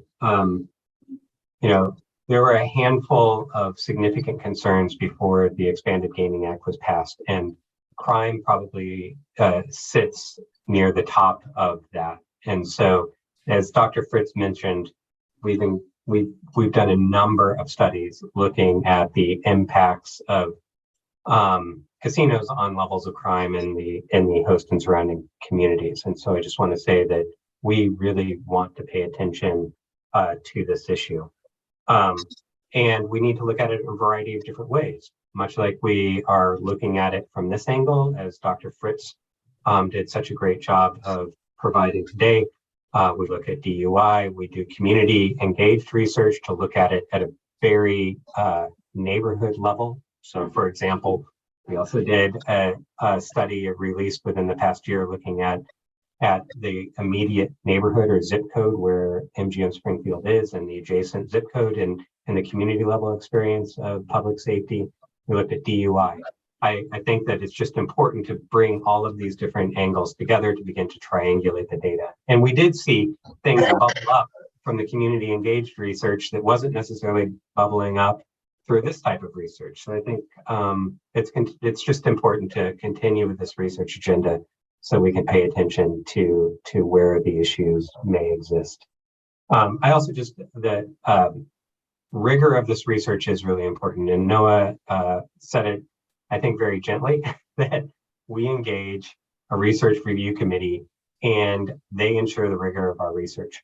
We also want to make sure that the data is right. And so what I want to just give a shout out to all of the host and to the Springfield Police Department and all of the police departments that were involved in this research, both in readily providing the raw data to our research team to analyze it, but also then contributing once we have a draft report to assure that there is anything that didn't seem right or have an interpretation of it, that they can add to that. And Dr. Fritz did allude to that in and out through the presentation.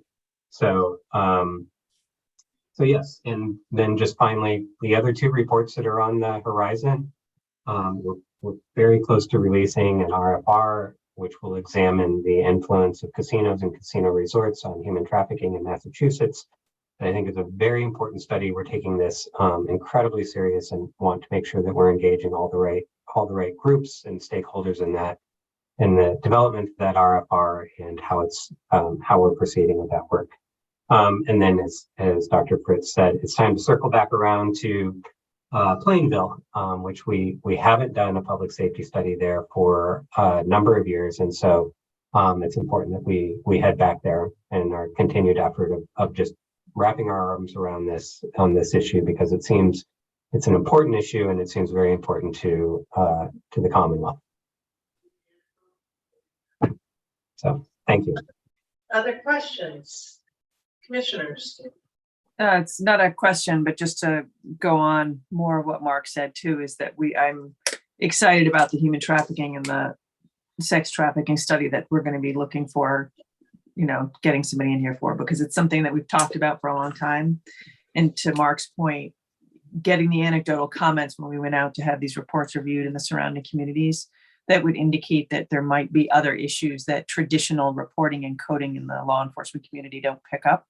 So I think that we've learned from these baselines and these studies, and hopefully this will be a step in diving deeper into that topic. So I thank Mark and his team in particular, and the group that are working on the RFR getting this moving, but I'm looking forward to it. And Commissioner O'Brien, I have on my notes to call out the Public Safety Subcommittee, the GPAC Public Safety Subcommittee that you chair, who's also been involved in pretty much all aspects of any of the public safety research that we're doing, as well as under your leadership. So thank you. I would share real quick. I mean, I've got 30 years of applied research in law enforcement, mostly in Arizona, Fairfax, Virginia, San Diego County Sheriff's Department.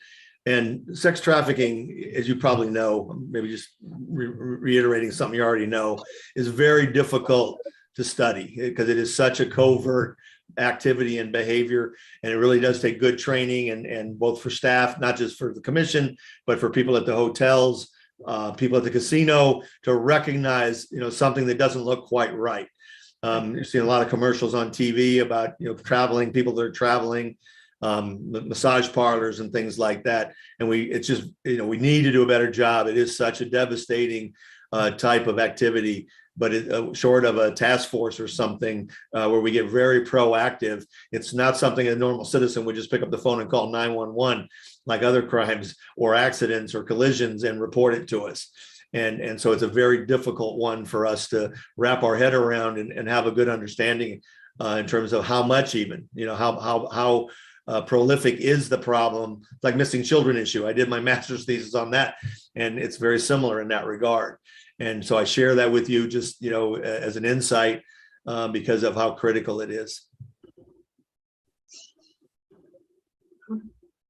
Well, I am very appreciative of the efforts around that area. Remember probably first 3 weeks I was here having a conversation around human trafficking with Commissioner Cameron. There's a lot of efforts in Massachusetts, a lot of agencies that are involved, and given the industry that we regulate, it has to be of paramount interest. So very excited to see this momentum grow, Mark. Thank you. And Dr. Fritz, thank you. I am assuming when you gave the vice numbers, you didn't see any, like you say, it's very difficult to detect. I didn't hear you particularly say anything about human trafficking. Did I miss that, or it just wasn't noted? It is, again, very narrowly reported. I think the state of Massachusetts, like the state of Arizona and the state of Virginia, have just in the past few years actually put in specific legislation or laws specifically to human trafficking. It used to fall under kidnapping or other kinds of, I won't say obscure categories, but it was even hard to identify. And like the missing children issue, there are three major categories. They can be runaways, counted as a missing kid, and they're teenagers that just are estranged with their families or their parents. There are parental abductions that are usually a divorce or a couple fighting or divorce. And then there's the actual, the guy under the bridge that's in a van that's kidnapping. And those are ones scare us to death because there's usually exploitation, sexual exploitation, maybe rape. And when those happen, law enforcement does get behind those. But so many of the other ones they get lost in the shuffle, I guess, even when those get reported. But there really isn't a lot of data.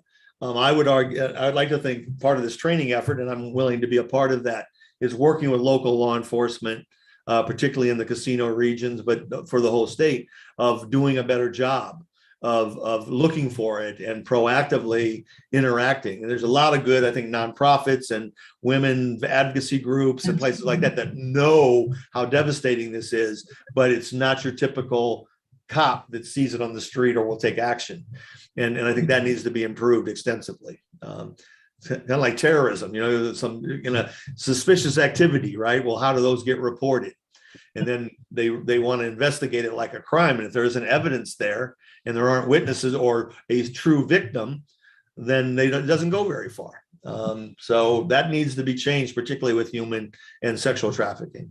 I'm happy to help in any way that I can on that education or that interaction with the local police departments. There's some good associations in the region, Massachusetts Association of Crime Analysts, who care about this. It's not a matter they don't care about it, but I think it's just one of those that it goes underreported. Like sexual assault used to go much more underreported until Title IX and the Obama administration really put a microscope on those kinds of issues that we have to do a better job. It's happening. 1 out of 4 get reported, and that means there are 3 victims walking around who have quit school. Same thing here. I think there are victims that just are afraid or don't know our system. They could be international. They're coming in from other countries, migrants, immigrants. It's crazy. It's really a very underreported phenomenon. Important discussion. Okay, not seeing any other questions. No one's leaning in. Dr. Andrews, do you want to wrap up? I just wanted to thank Dr. Fritz for being here today, and we're very excited to be releasing the RFR for the sex trafficking study and to hear again when we revisit Plainville. So thank you. Thank you. Thank you, Dr. Fritz, and thank you for your patience today. I know we went long. Thank you so much. It was a good day. Maybe get some other work done. So I very patiently waited, but it worked out really well. So the win-win for everybody. Thank you. Okay, excellent. Thank you. Yeah. All right. Thanks, Mark. Thank you very much. Okay, commissioners, we've got a couple more items on our agenda. Madam Chair, Yes, may I ask for a 5-minute break, please? absolutely. It's 3:04. Come back in 3:15. Even sooner than that would be fine, but Okay. 3:10. thank you.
Look at.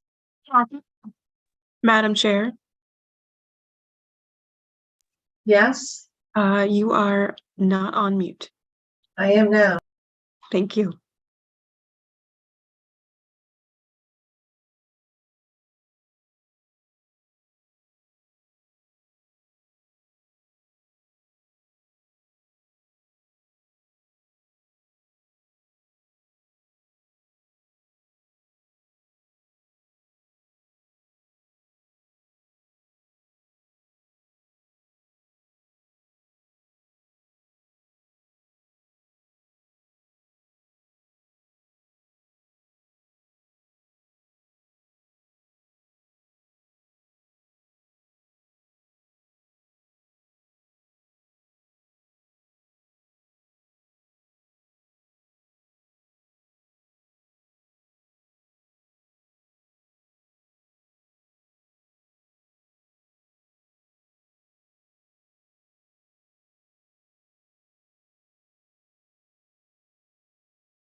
Oshie is not liking the cold weather.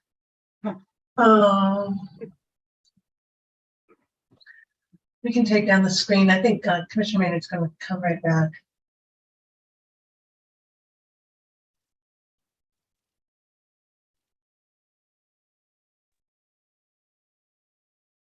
Thank you for that little mini break.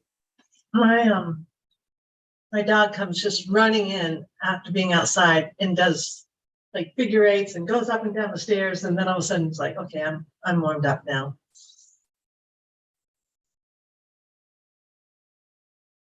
Okay. We're just waiting for Commissioner Maynard.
Okay.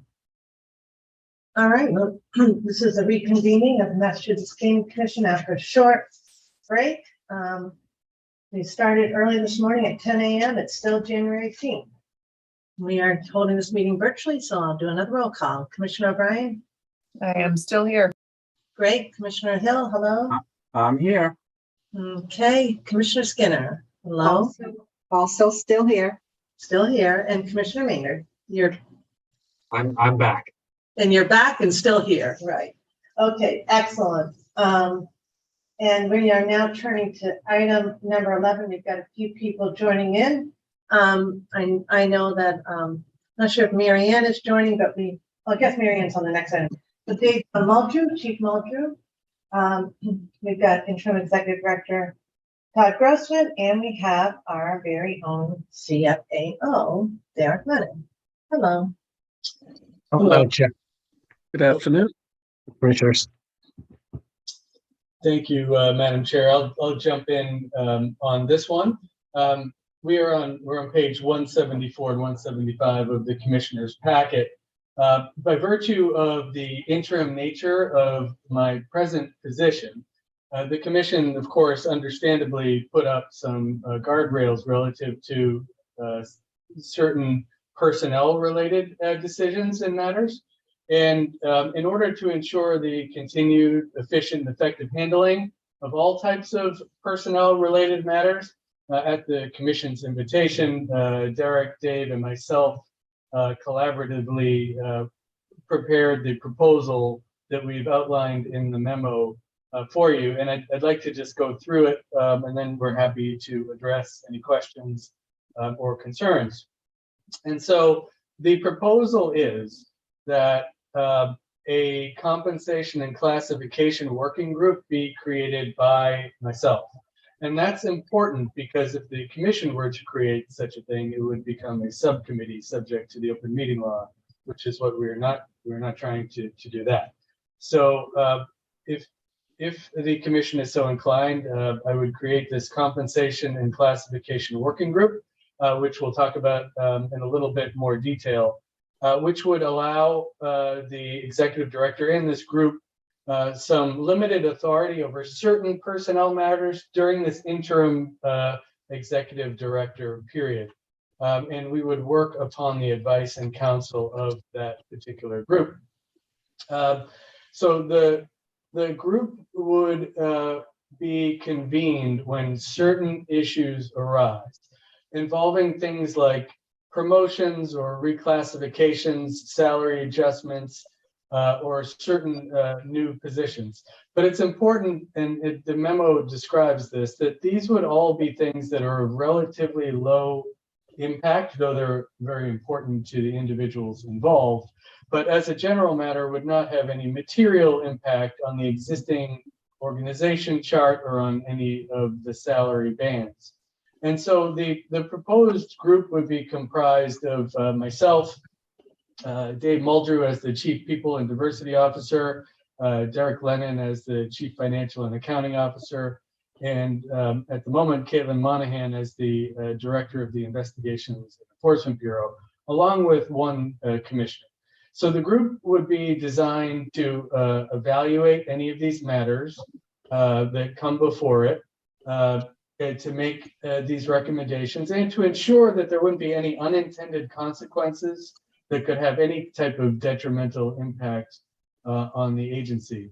And the other point that we've made here in the memo is that these types of matters are not intended to relate to anybody who is in a major policy making position, as those matters would still need to somehow come before the commission and be looked at on a case-by-case basis. The only other point that I wanted to make, and then I'll ask Dave and Derek to jump in here, is that there really aren't any executive session provisions that we can comfortably make use of to address these types of personnel matters, which means that they largely go unaddressed at the moment. And so this is a proposal that would allow us to address these matters in this fashion. And so with that, Dave and Derek, if you'd like to add to that, I'll pause my remarks. Sure, I'll take the next step. Okay. Madam Chair and Commissioners, good afternoon. When we started talking about this committee, and my thought here is that as we grow, there's a number of issues that occur that are not at a senior manager level or an executive level manager, where the folks we're dealing with are not dictating or can change policy. Many times it's everyday operations at a lower level. However, they're critical. And from a compensation standpoint, every time we have a salary that comes in, we have to look at the entire grades across the board to make sure we're not practicing anything that's going to create compression within individual salaries. That's what initiated my thought on this project, is the fact that having other eyes view it, having a larger view on across the board to make sure that we are being consistent in our practices, I believe is critical, and we're at that time. And I thought it was a very good idea as we start looking at that. Also, there are operational issues that occur, not just employee relation, but operational issues that occur that could come to this committee along with a member, which is with the commissioner, that would come to this committee and we would be able to assess it properly.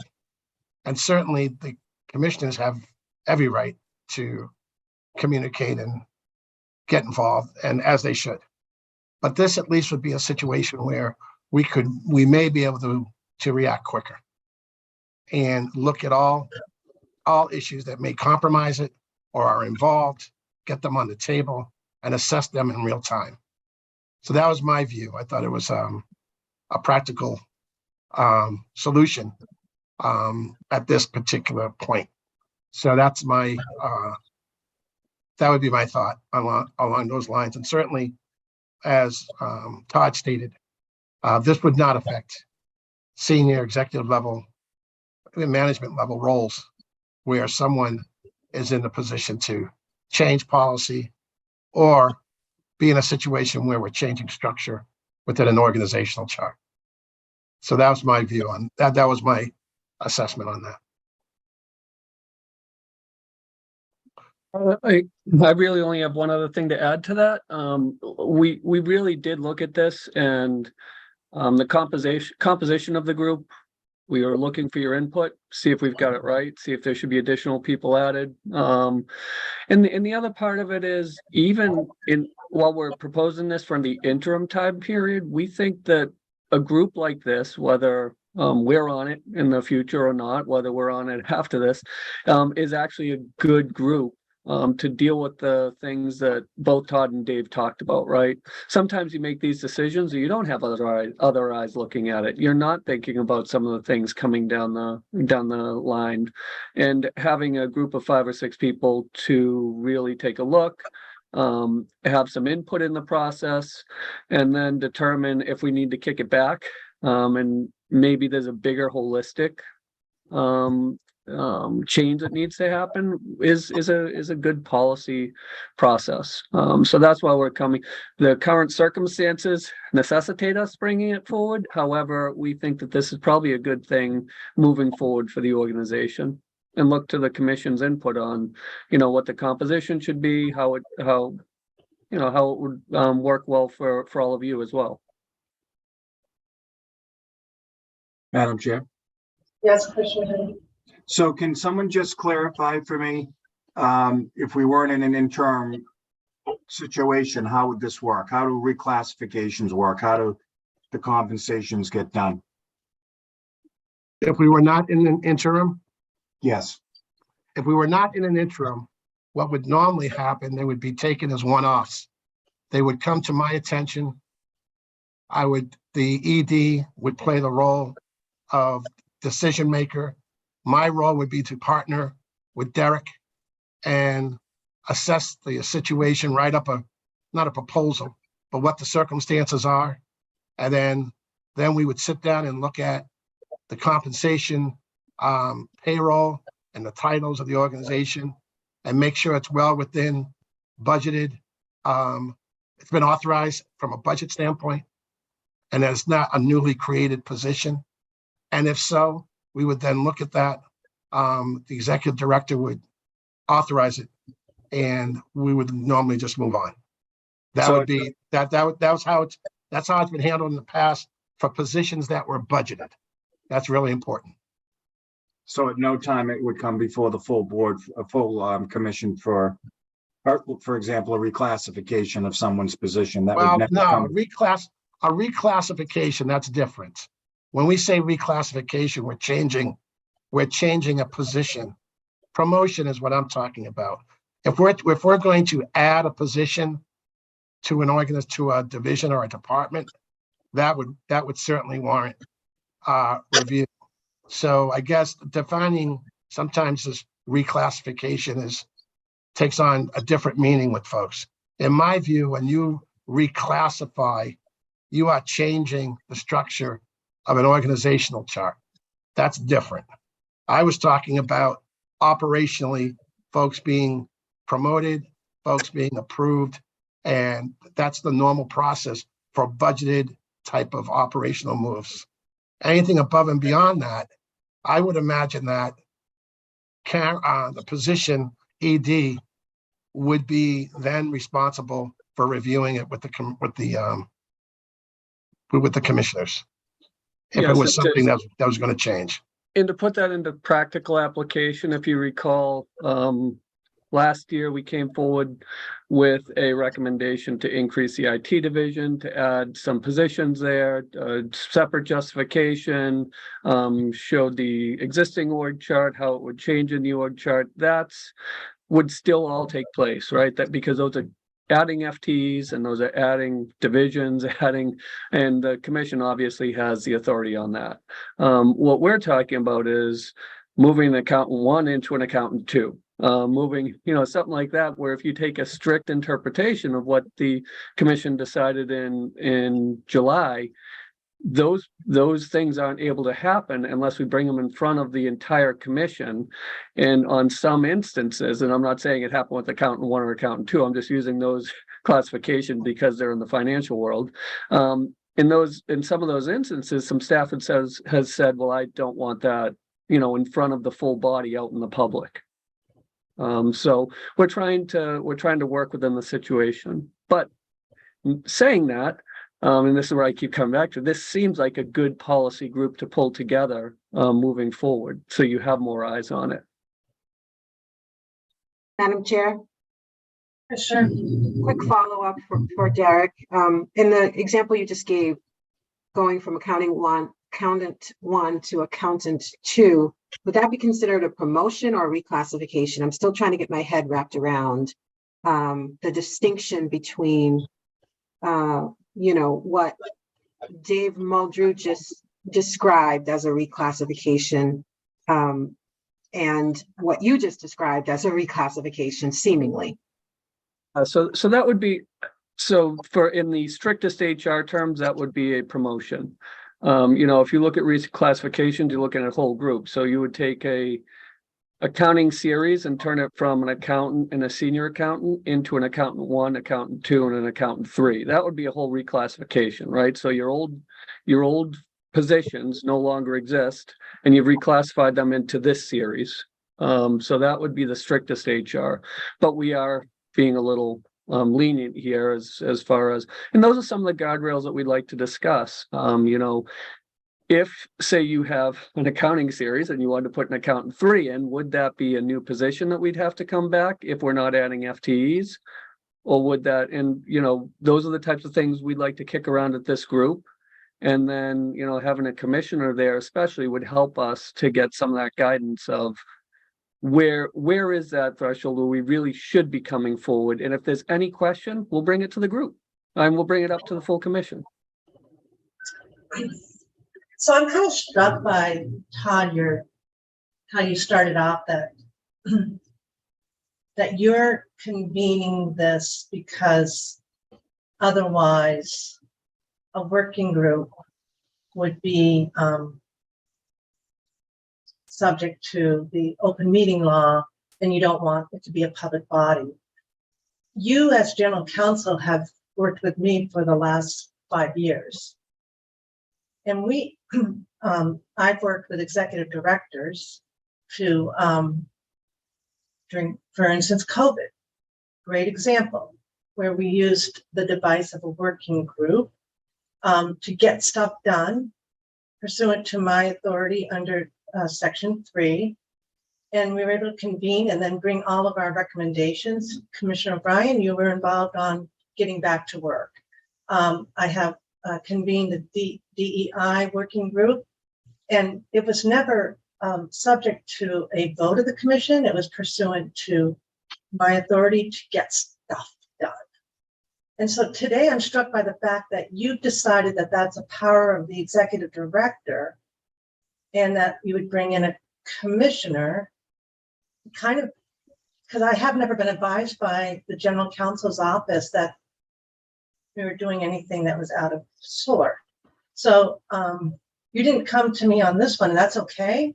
But I just wondered why this is a new model here. This is the first time I've heard of this model, where the executive director would convene a working group that would include a commissioner. Well, we thought, first of all, it would be important to have a commissioner as part of the group for. No, that's not what I'm saying. Just, no, I understand that. No, just strictly on the legal analysis that you said, Todd, because I'm struck by it.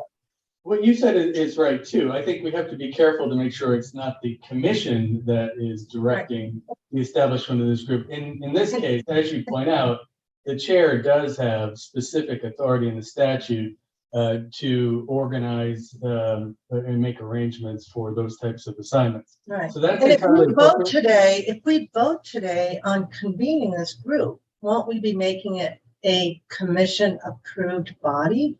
So therefore it would be subject to an open meeting law public body? Yeah, that's why I'm not asking you to vote on establishing this group. We have a motion back in that fight, so.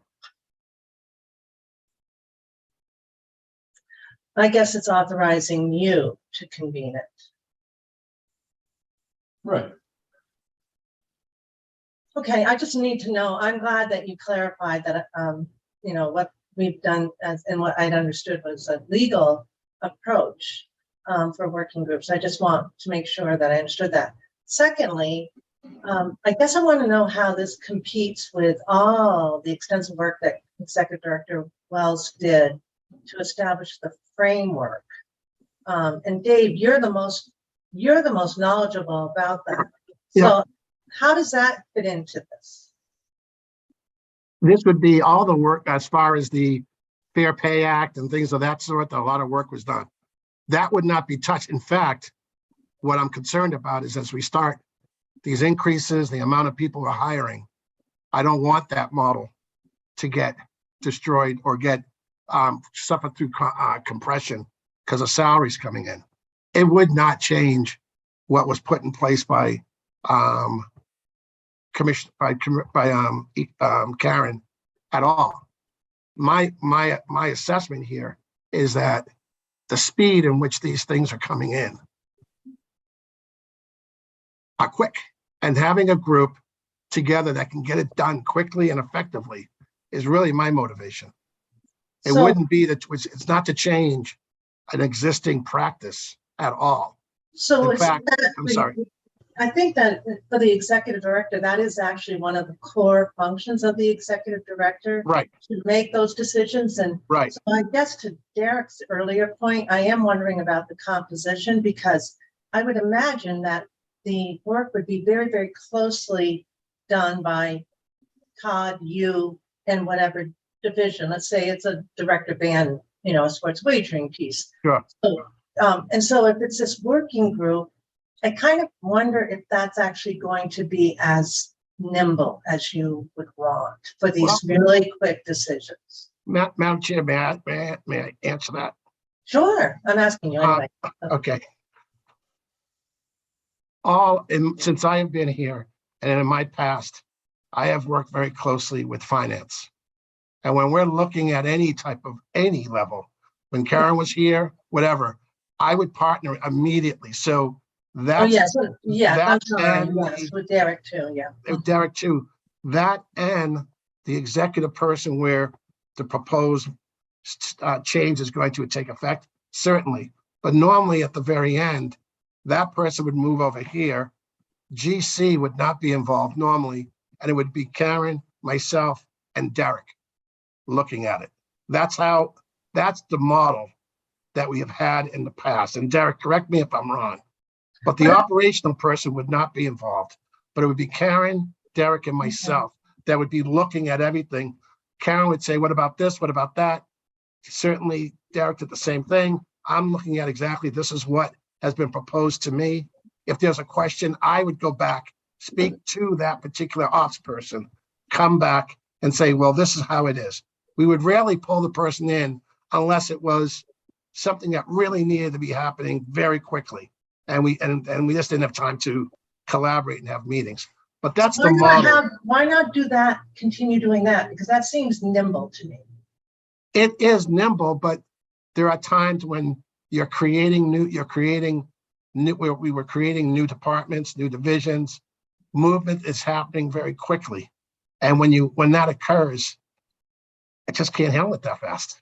And many times you have to be very careful not to get, I found myself making decisions to make sure I dot the I's, cross the T's.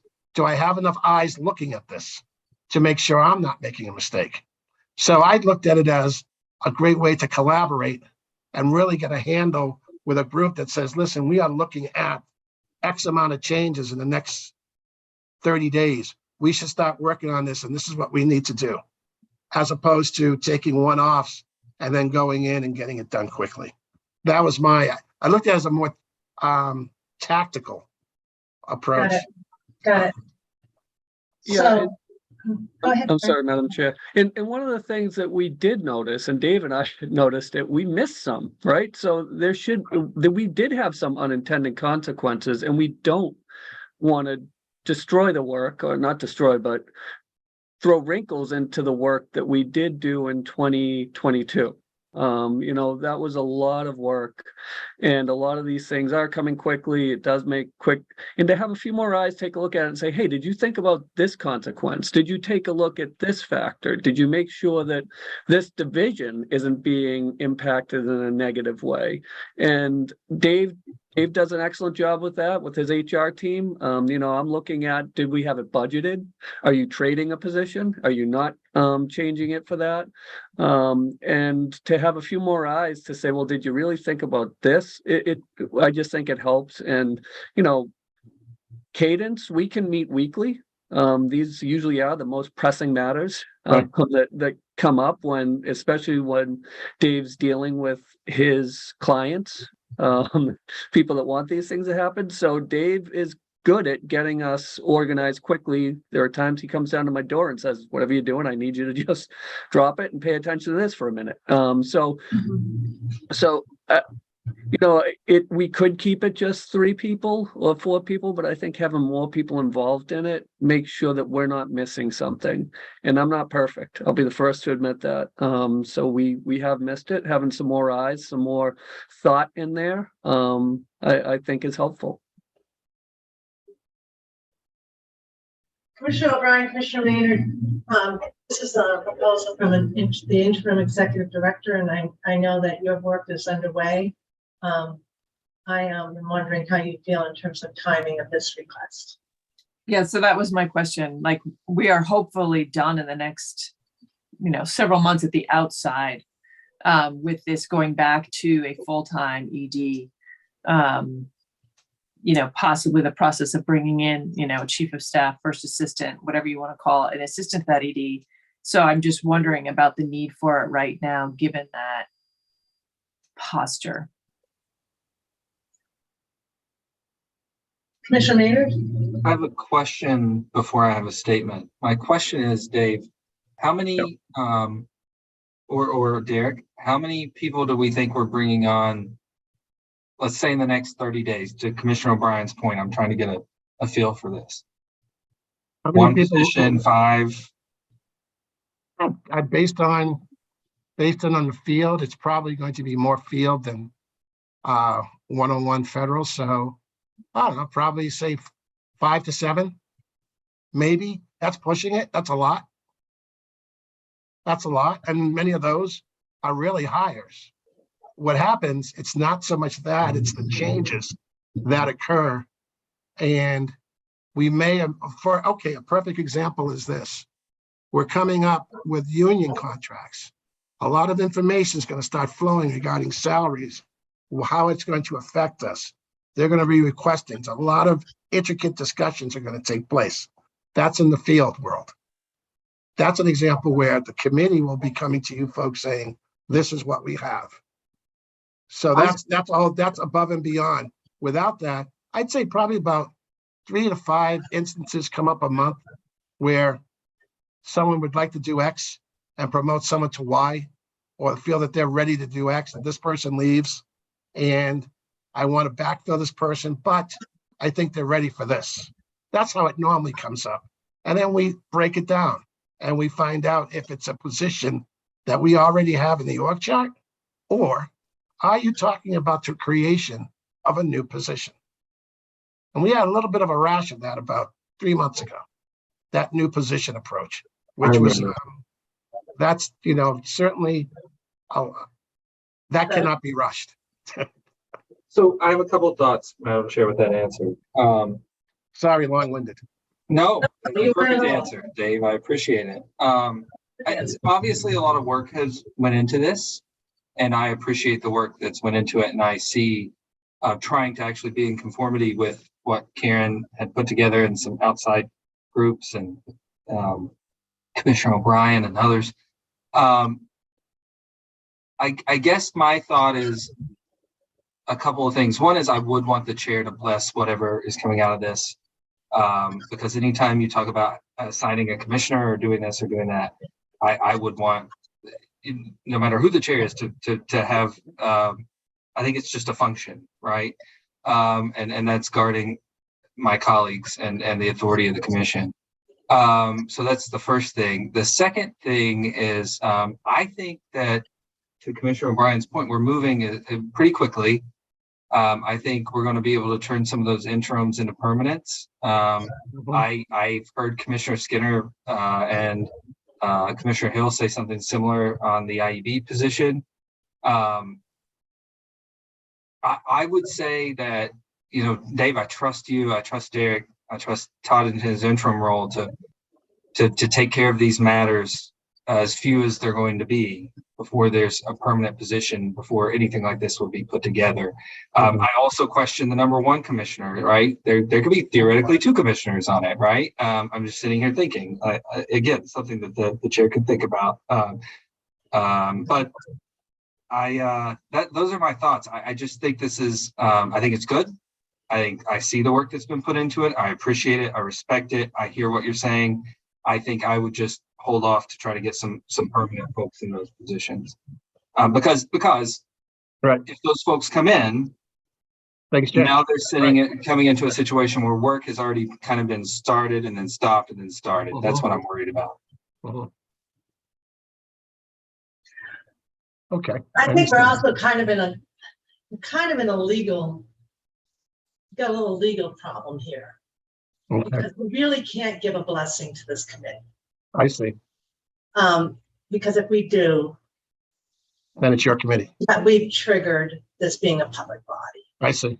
I see. And I mean, I see you are nodding your head. I don't think I'm making this up. This is the irony was kind of that I think you were hoping to avoid that. Really creates that. Yeah. I think it does. Commissioner O'Brien, again, you're nodding. I think I'm right on that, Todd. That's why I brought it up the way I did, because I wanted to make sure we hadn't been doing it inappropriately before. I think maybe tabling it right now during just for this interim period for a bit more. I know, commissioners, I didn't really weigh in on the other issues, and Todd knows I didn't weigh in on the other issues. There were some parameters that some of you had raised for Todd in terms of what he should not be able to do or could not do during his interim. I don't know if that guidance is being lifted with what Commissioner Maynard just said, like, we trust you to do what you need to do. I don't know. I actually don't remember the exact parameters. I remember it was not creating a new position. Is that the only thing we're concerned about right now? I mean, that was certainly one of them. No salary adjustments, reclassifications, things along those lines. And we have paid high fidelity to these things. We have not touched any of that stuff. But I think we understand. I think we can withdraw this proposal for now, and we can kind of carry on. And remember, I definitely counseled Heather on this. I don't think Caitlin and I've had a conversation about it, and you, Todd, is remember, if I understand my colleagues correctly, they weren't saying you can't create a new promotion, a new position. You just got to come in front of the commission. And I hear you saying, well, we can't do that in executive session. Well, sometimes you just got to figure out how to navigate things in the public session. And that might be tricky. There is one executive session exemption for negotiation of a non-union member employee. There's that one. I know you've got that top of mind, I'm sure. Right. But these are tricky things to navigate. And HR, I think it's a novel idea to do it by committee. My experience would be down the road. I wonder if, as you expand your numbers of people who are invested and interested in these decisions, you're also expanding sort of that community that knows about really sort of private HR matters. I see. We kind of always have to, when you think about HR matters, and I know it's only about pay. No, you're right. Yeah. But, I always think you want to keep it as close as you can. Confidentiality. A little bit of a switch. You're, expanding, and even Derek thought, well, it's good to get input. But it's a critically private discussion too. So I'm struggling with just even that piece, but I think it's novel. I just the reason why I started with the governance thing was I was wondering if we were going to get ourselves into a little trouble. Right.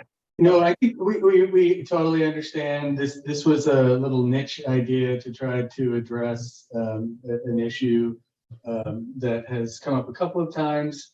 but we can easily just kind of continue on and we'll be okay. So I took up a lot of time. Commissioner Skinner, you've got your audio off. Yeah, I'm just waiting to be heard here. My apologies, I signed. No worries. I did ask that we revisit this discussion. So I think I am owed a little bit of deference here in terms of communicating my thoughts. I think the proposal is sound.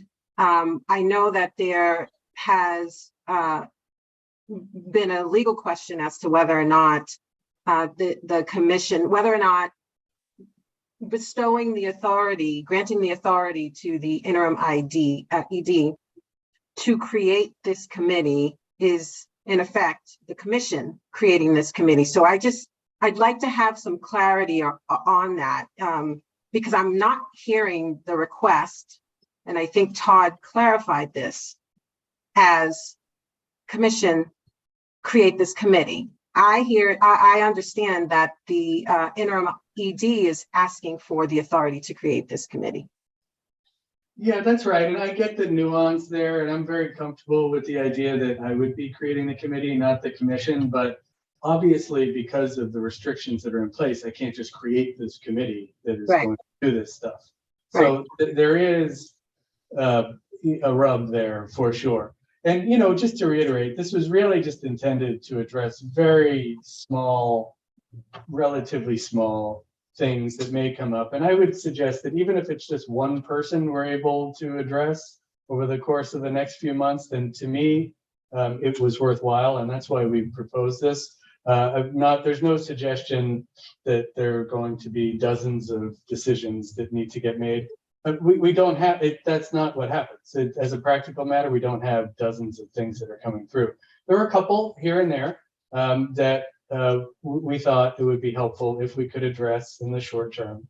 And that's what this was intended to do. Very narrow kind of scope. I completely agree, Madam Chair, with what you said about keeping a small circle when it comes to discussing these matters. And we do not discuss personnel matters with any groups of people. Dave and I discuss most of them, just the two of us. And there are certainly some other things that may arise from time to time, but that is all this was just a very limited attempt to carve out some limited authority to address very small matters. So to that point, I do think it is necessary that the interim ED have that ability. I think it limits frustration in our senior staff. It boosts morale in a lot of ways across the agency. And the small circle bit that's been talked about, I for one would like to see the interim ED be granted the authority that the permanent ED held with respect to these items. We're not talking about hiring folks. We're not talking about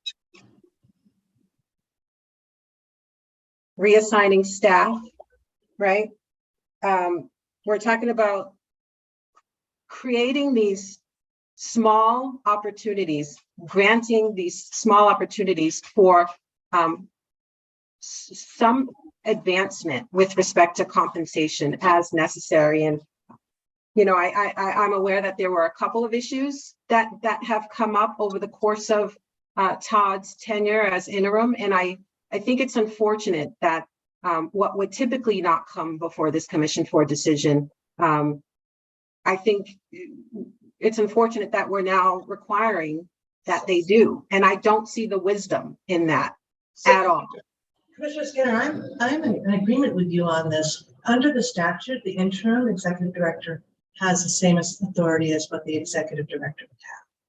I hadn't been in a position before because I read the room that there seemed to be a desire to have some desire to cap that, and to the extent you know, the creation of new positions is something that the executive director would have been allowed to do, or whatever promotion.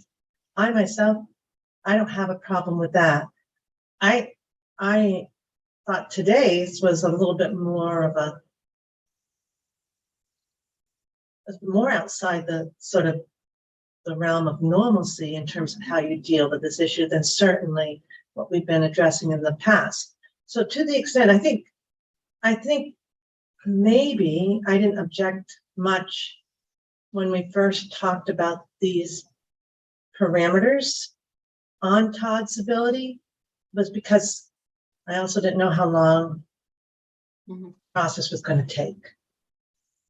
And I still don't really know. I'm hearing maybe several months now. To that extent, I'm with Commissioner Skinner that we don't want to limit what would be the work of the executive director. By statute, the interim has exactly the same authority. So if that's helpful, Commissioner Skinner, to your argument, I just wasn't really crazy about this working group because I was afraid it would actually do the opposite today and create something that would flag the open meeting law. So Yeah, I was on the, I know that there was consensus, I suppose that we would not be granting that particular authority to the interim, but I was on the opposite side of that. I didn't see it as necessary then. I don't see it as necessary to limit that authority now. And I don't want to speak for Todd, but I do think that this proposal was a way to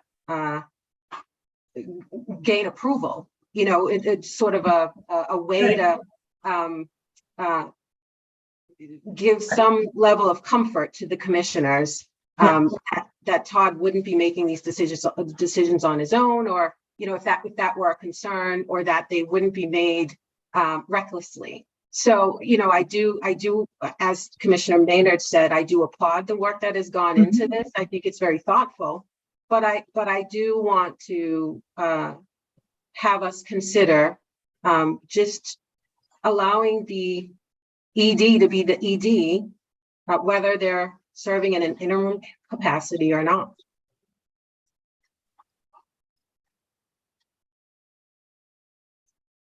commissioners, how do you want to respond? So my response would be that I actually agree with Commissioner Skinner.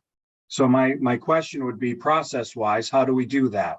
And maybe to make people more comfortable is what was described to us today as minor, we can get some wording that would allow us to do a motion that just includes those minor compensations, reclassifications, because I too have no problem allowing our interim director to make these type of decisions. I really don't.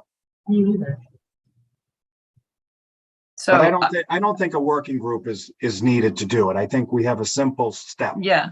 And my understanding was that type of thing was not something that was off the table. That's something that was always there and under the interim authority. The question and what was put forth on the plurality consensus, however you want to talk about it, was really consistent with our interactions with the full-time ED, which is restructuring, creating things, changing pay grades, all that. That was supposed to come back before us as a commission. And so that was consistent with the authority that we had. And so we were making that clear. So the historical things that have been referenced were really talking about reclassifying and creating new positions. So that, to me, having to come back in front of us to, in generalities, describe positions was not in any way inconsistent with what we would have done with the prior permanent ED. And so for a number of reasons, the open meeting law blessing this commission, and that makes it a body that needs to worry about OML, et cetera. I don't think it's a good idea to move and vote and establish some sort of committee right now. But in terms of seeking the clarity that what you're talking about in terms of, these small one-offs, not regrading, promoting, that sort of thing, that my understanding was that was within the authority to do as has been done. I still have a concern about reorganizing, moving people within the grades in terms of where the pay grade of the position is, et cetera. That's something that came up in front of us as a commission, and I would expect it to still come in front of us, whether it be interim or whether it be permanent. That's really helpful clarifier, Commissioner Bryan. If I could give amens and commission meetings, I would amen what Commissioner O'Brien just said. That was my view too. And I just want to make sure that we're not searching for a problem Yeah, that's It it. doesn't exist, right? Because in my head, we were doing on the small level stuff, Todd, you guys were doing this anyways, right? And I say you guys, meaning you, Dave, Dare, others, that this was already happening. So I think I agree with Eileen. I think, if I may, Madam Chair, I would just add, this has been very helpful for me. I certainly think the spirit of the intention has become clearer for me. And we can go from there. And Dave and Derek, if you're comfortable with that as well, I think we can work with this, and we can address some of the things with a little more clarity than perhaps we have. Yes, this has been very helpful and informative, so thank you. Absolutely. Will definitely work. I agree. Good memo, though. Team effort. Team effort. Thank you. Okay, so we're good then, right? Yes, I think we're good. Thank you. We appreciate it. Yeah. And again, if there's something where you're wondering about whether it's in that sweet spot or not, I think Commissioner O'Brien, Commissioner Maynard, and I think that you were the ones who talked about it.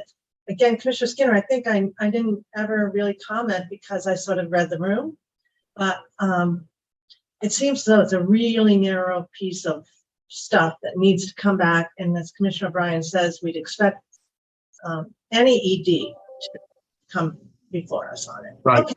Right. Okay. Derek, is that helpful? That's very helpful. Thank you. Yep. Right. Okay, Todd, all Thank set? you. All righty. Okay, so now it is 4:00. And we have one more item, and that has to do with our lease, and we are expecting to go into executive session on that. Is that right? Yes. Getting there. Commissioners, before we turn to this, I just want to see if you have any commissioners updates that we would address in the public.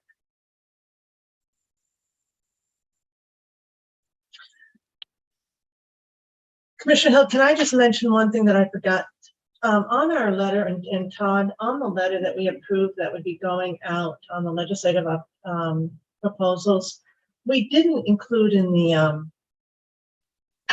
have it sent to the Joint Committee on Economic Development and Emerging Technologies, and they really, we always include them in our annual report. They've, very much involved in the gaming. So I wondered if we could include That'd be fine. Senate Chair, Feingold, and House Chair Carasella. Yep. Great, thanks. Actually, Madam Chair, in that regard, I wonder, do we normally CC our appointing authorities as well on this as a courtesy matter? We could do that as a appointing. Not addressing it to them, but just CCing them. I thought would be That's a good appropriate. idea too. So the governor, attorney general, and the treasurer. Yeah. Right. And then Chair, I had a question. Was this letter going to be posted for public comment? Didn't we talk about that last time, or is that already been done? We Oh, did. that's We did get one comment. It was extensive on the community mitigation. And I think I checked in with Mills and we didn't receive anything else. Yeah, I didn't know if that was just someone, being very astute and tuning into these meetings, or if we formally put it out for public comment. Mills, how did you put it out? Yeah, absolutely. We posted this on the Massachusetts Gaming Commission website under the request for public comment page, and we also sent it out via our social media channels, letting people know that it was up. And we did not receive comments at our comment email. Well, I think we thanked the submitter at an earlier meeting, and again, thank you. It was with respect to the community mitigation piece, which they were in support of. And just quickly, Dave Souza just let me know that he also put it in our latest newsletter. So it went out pretty widely. And I would also just note, those folks actually sent it directly to the legislature. It wasn't even necessarily a comment to the gaming commission. They submitted it right to those folks. Oh, it did? Oh, that's good. That's good. Okay, anything else? All right, thanks for that. I meant to mention it earlier. All right, so now, Mary Ann Dooley, we got to get you home. We have item number 11, and that has to do with the lease, Todd. Yes, so Madam Chair and Commissioners, you'll recall the commission discussed the matter of the lease at a relatively recent executive session.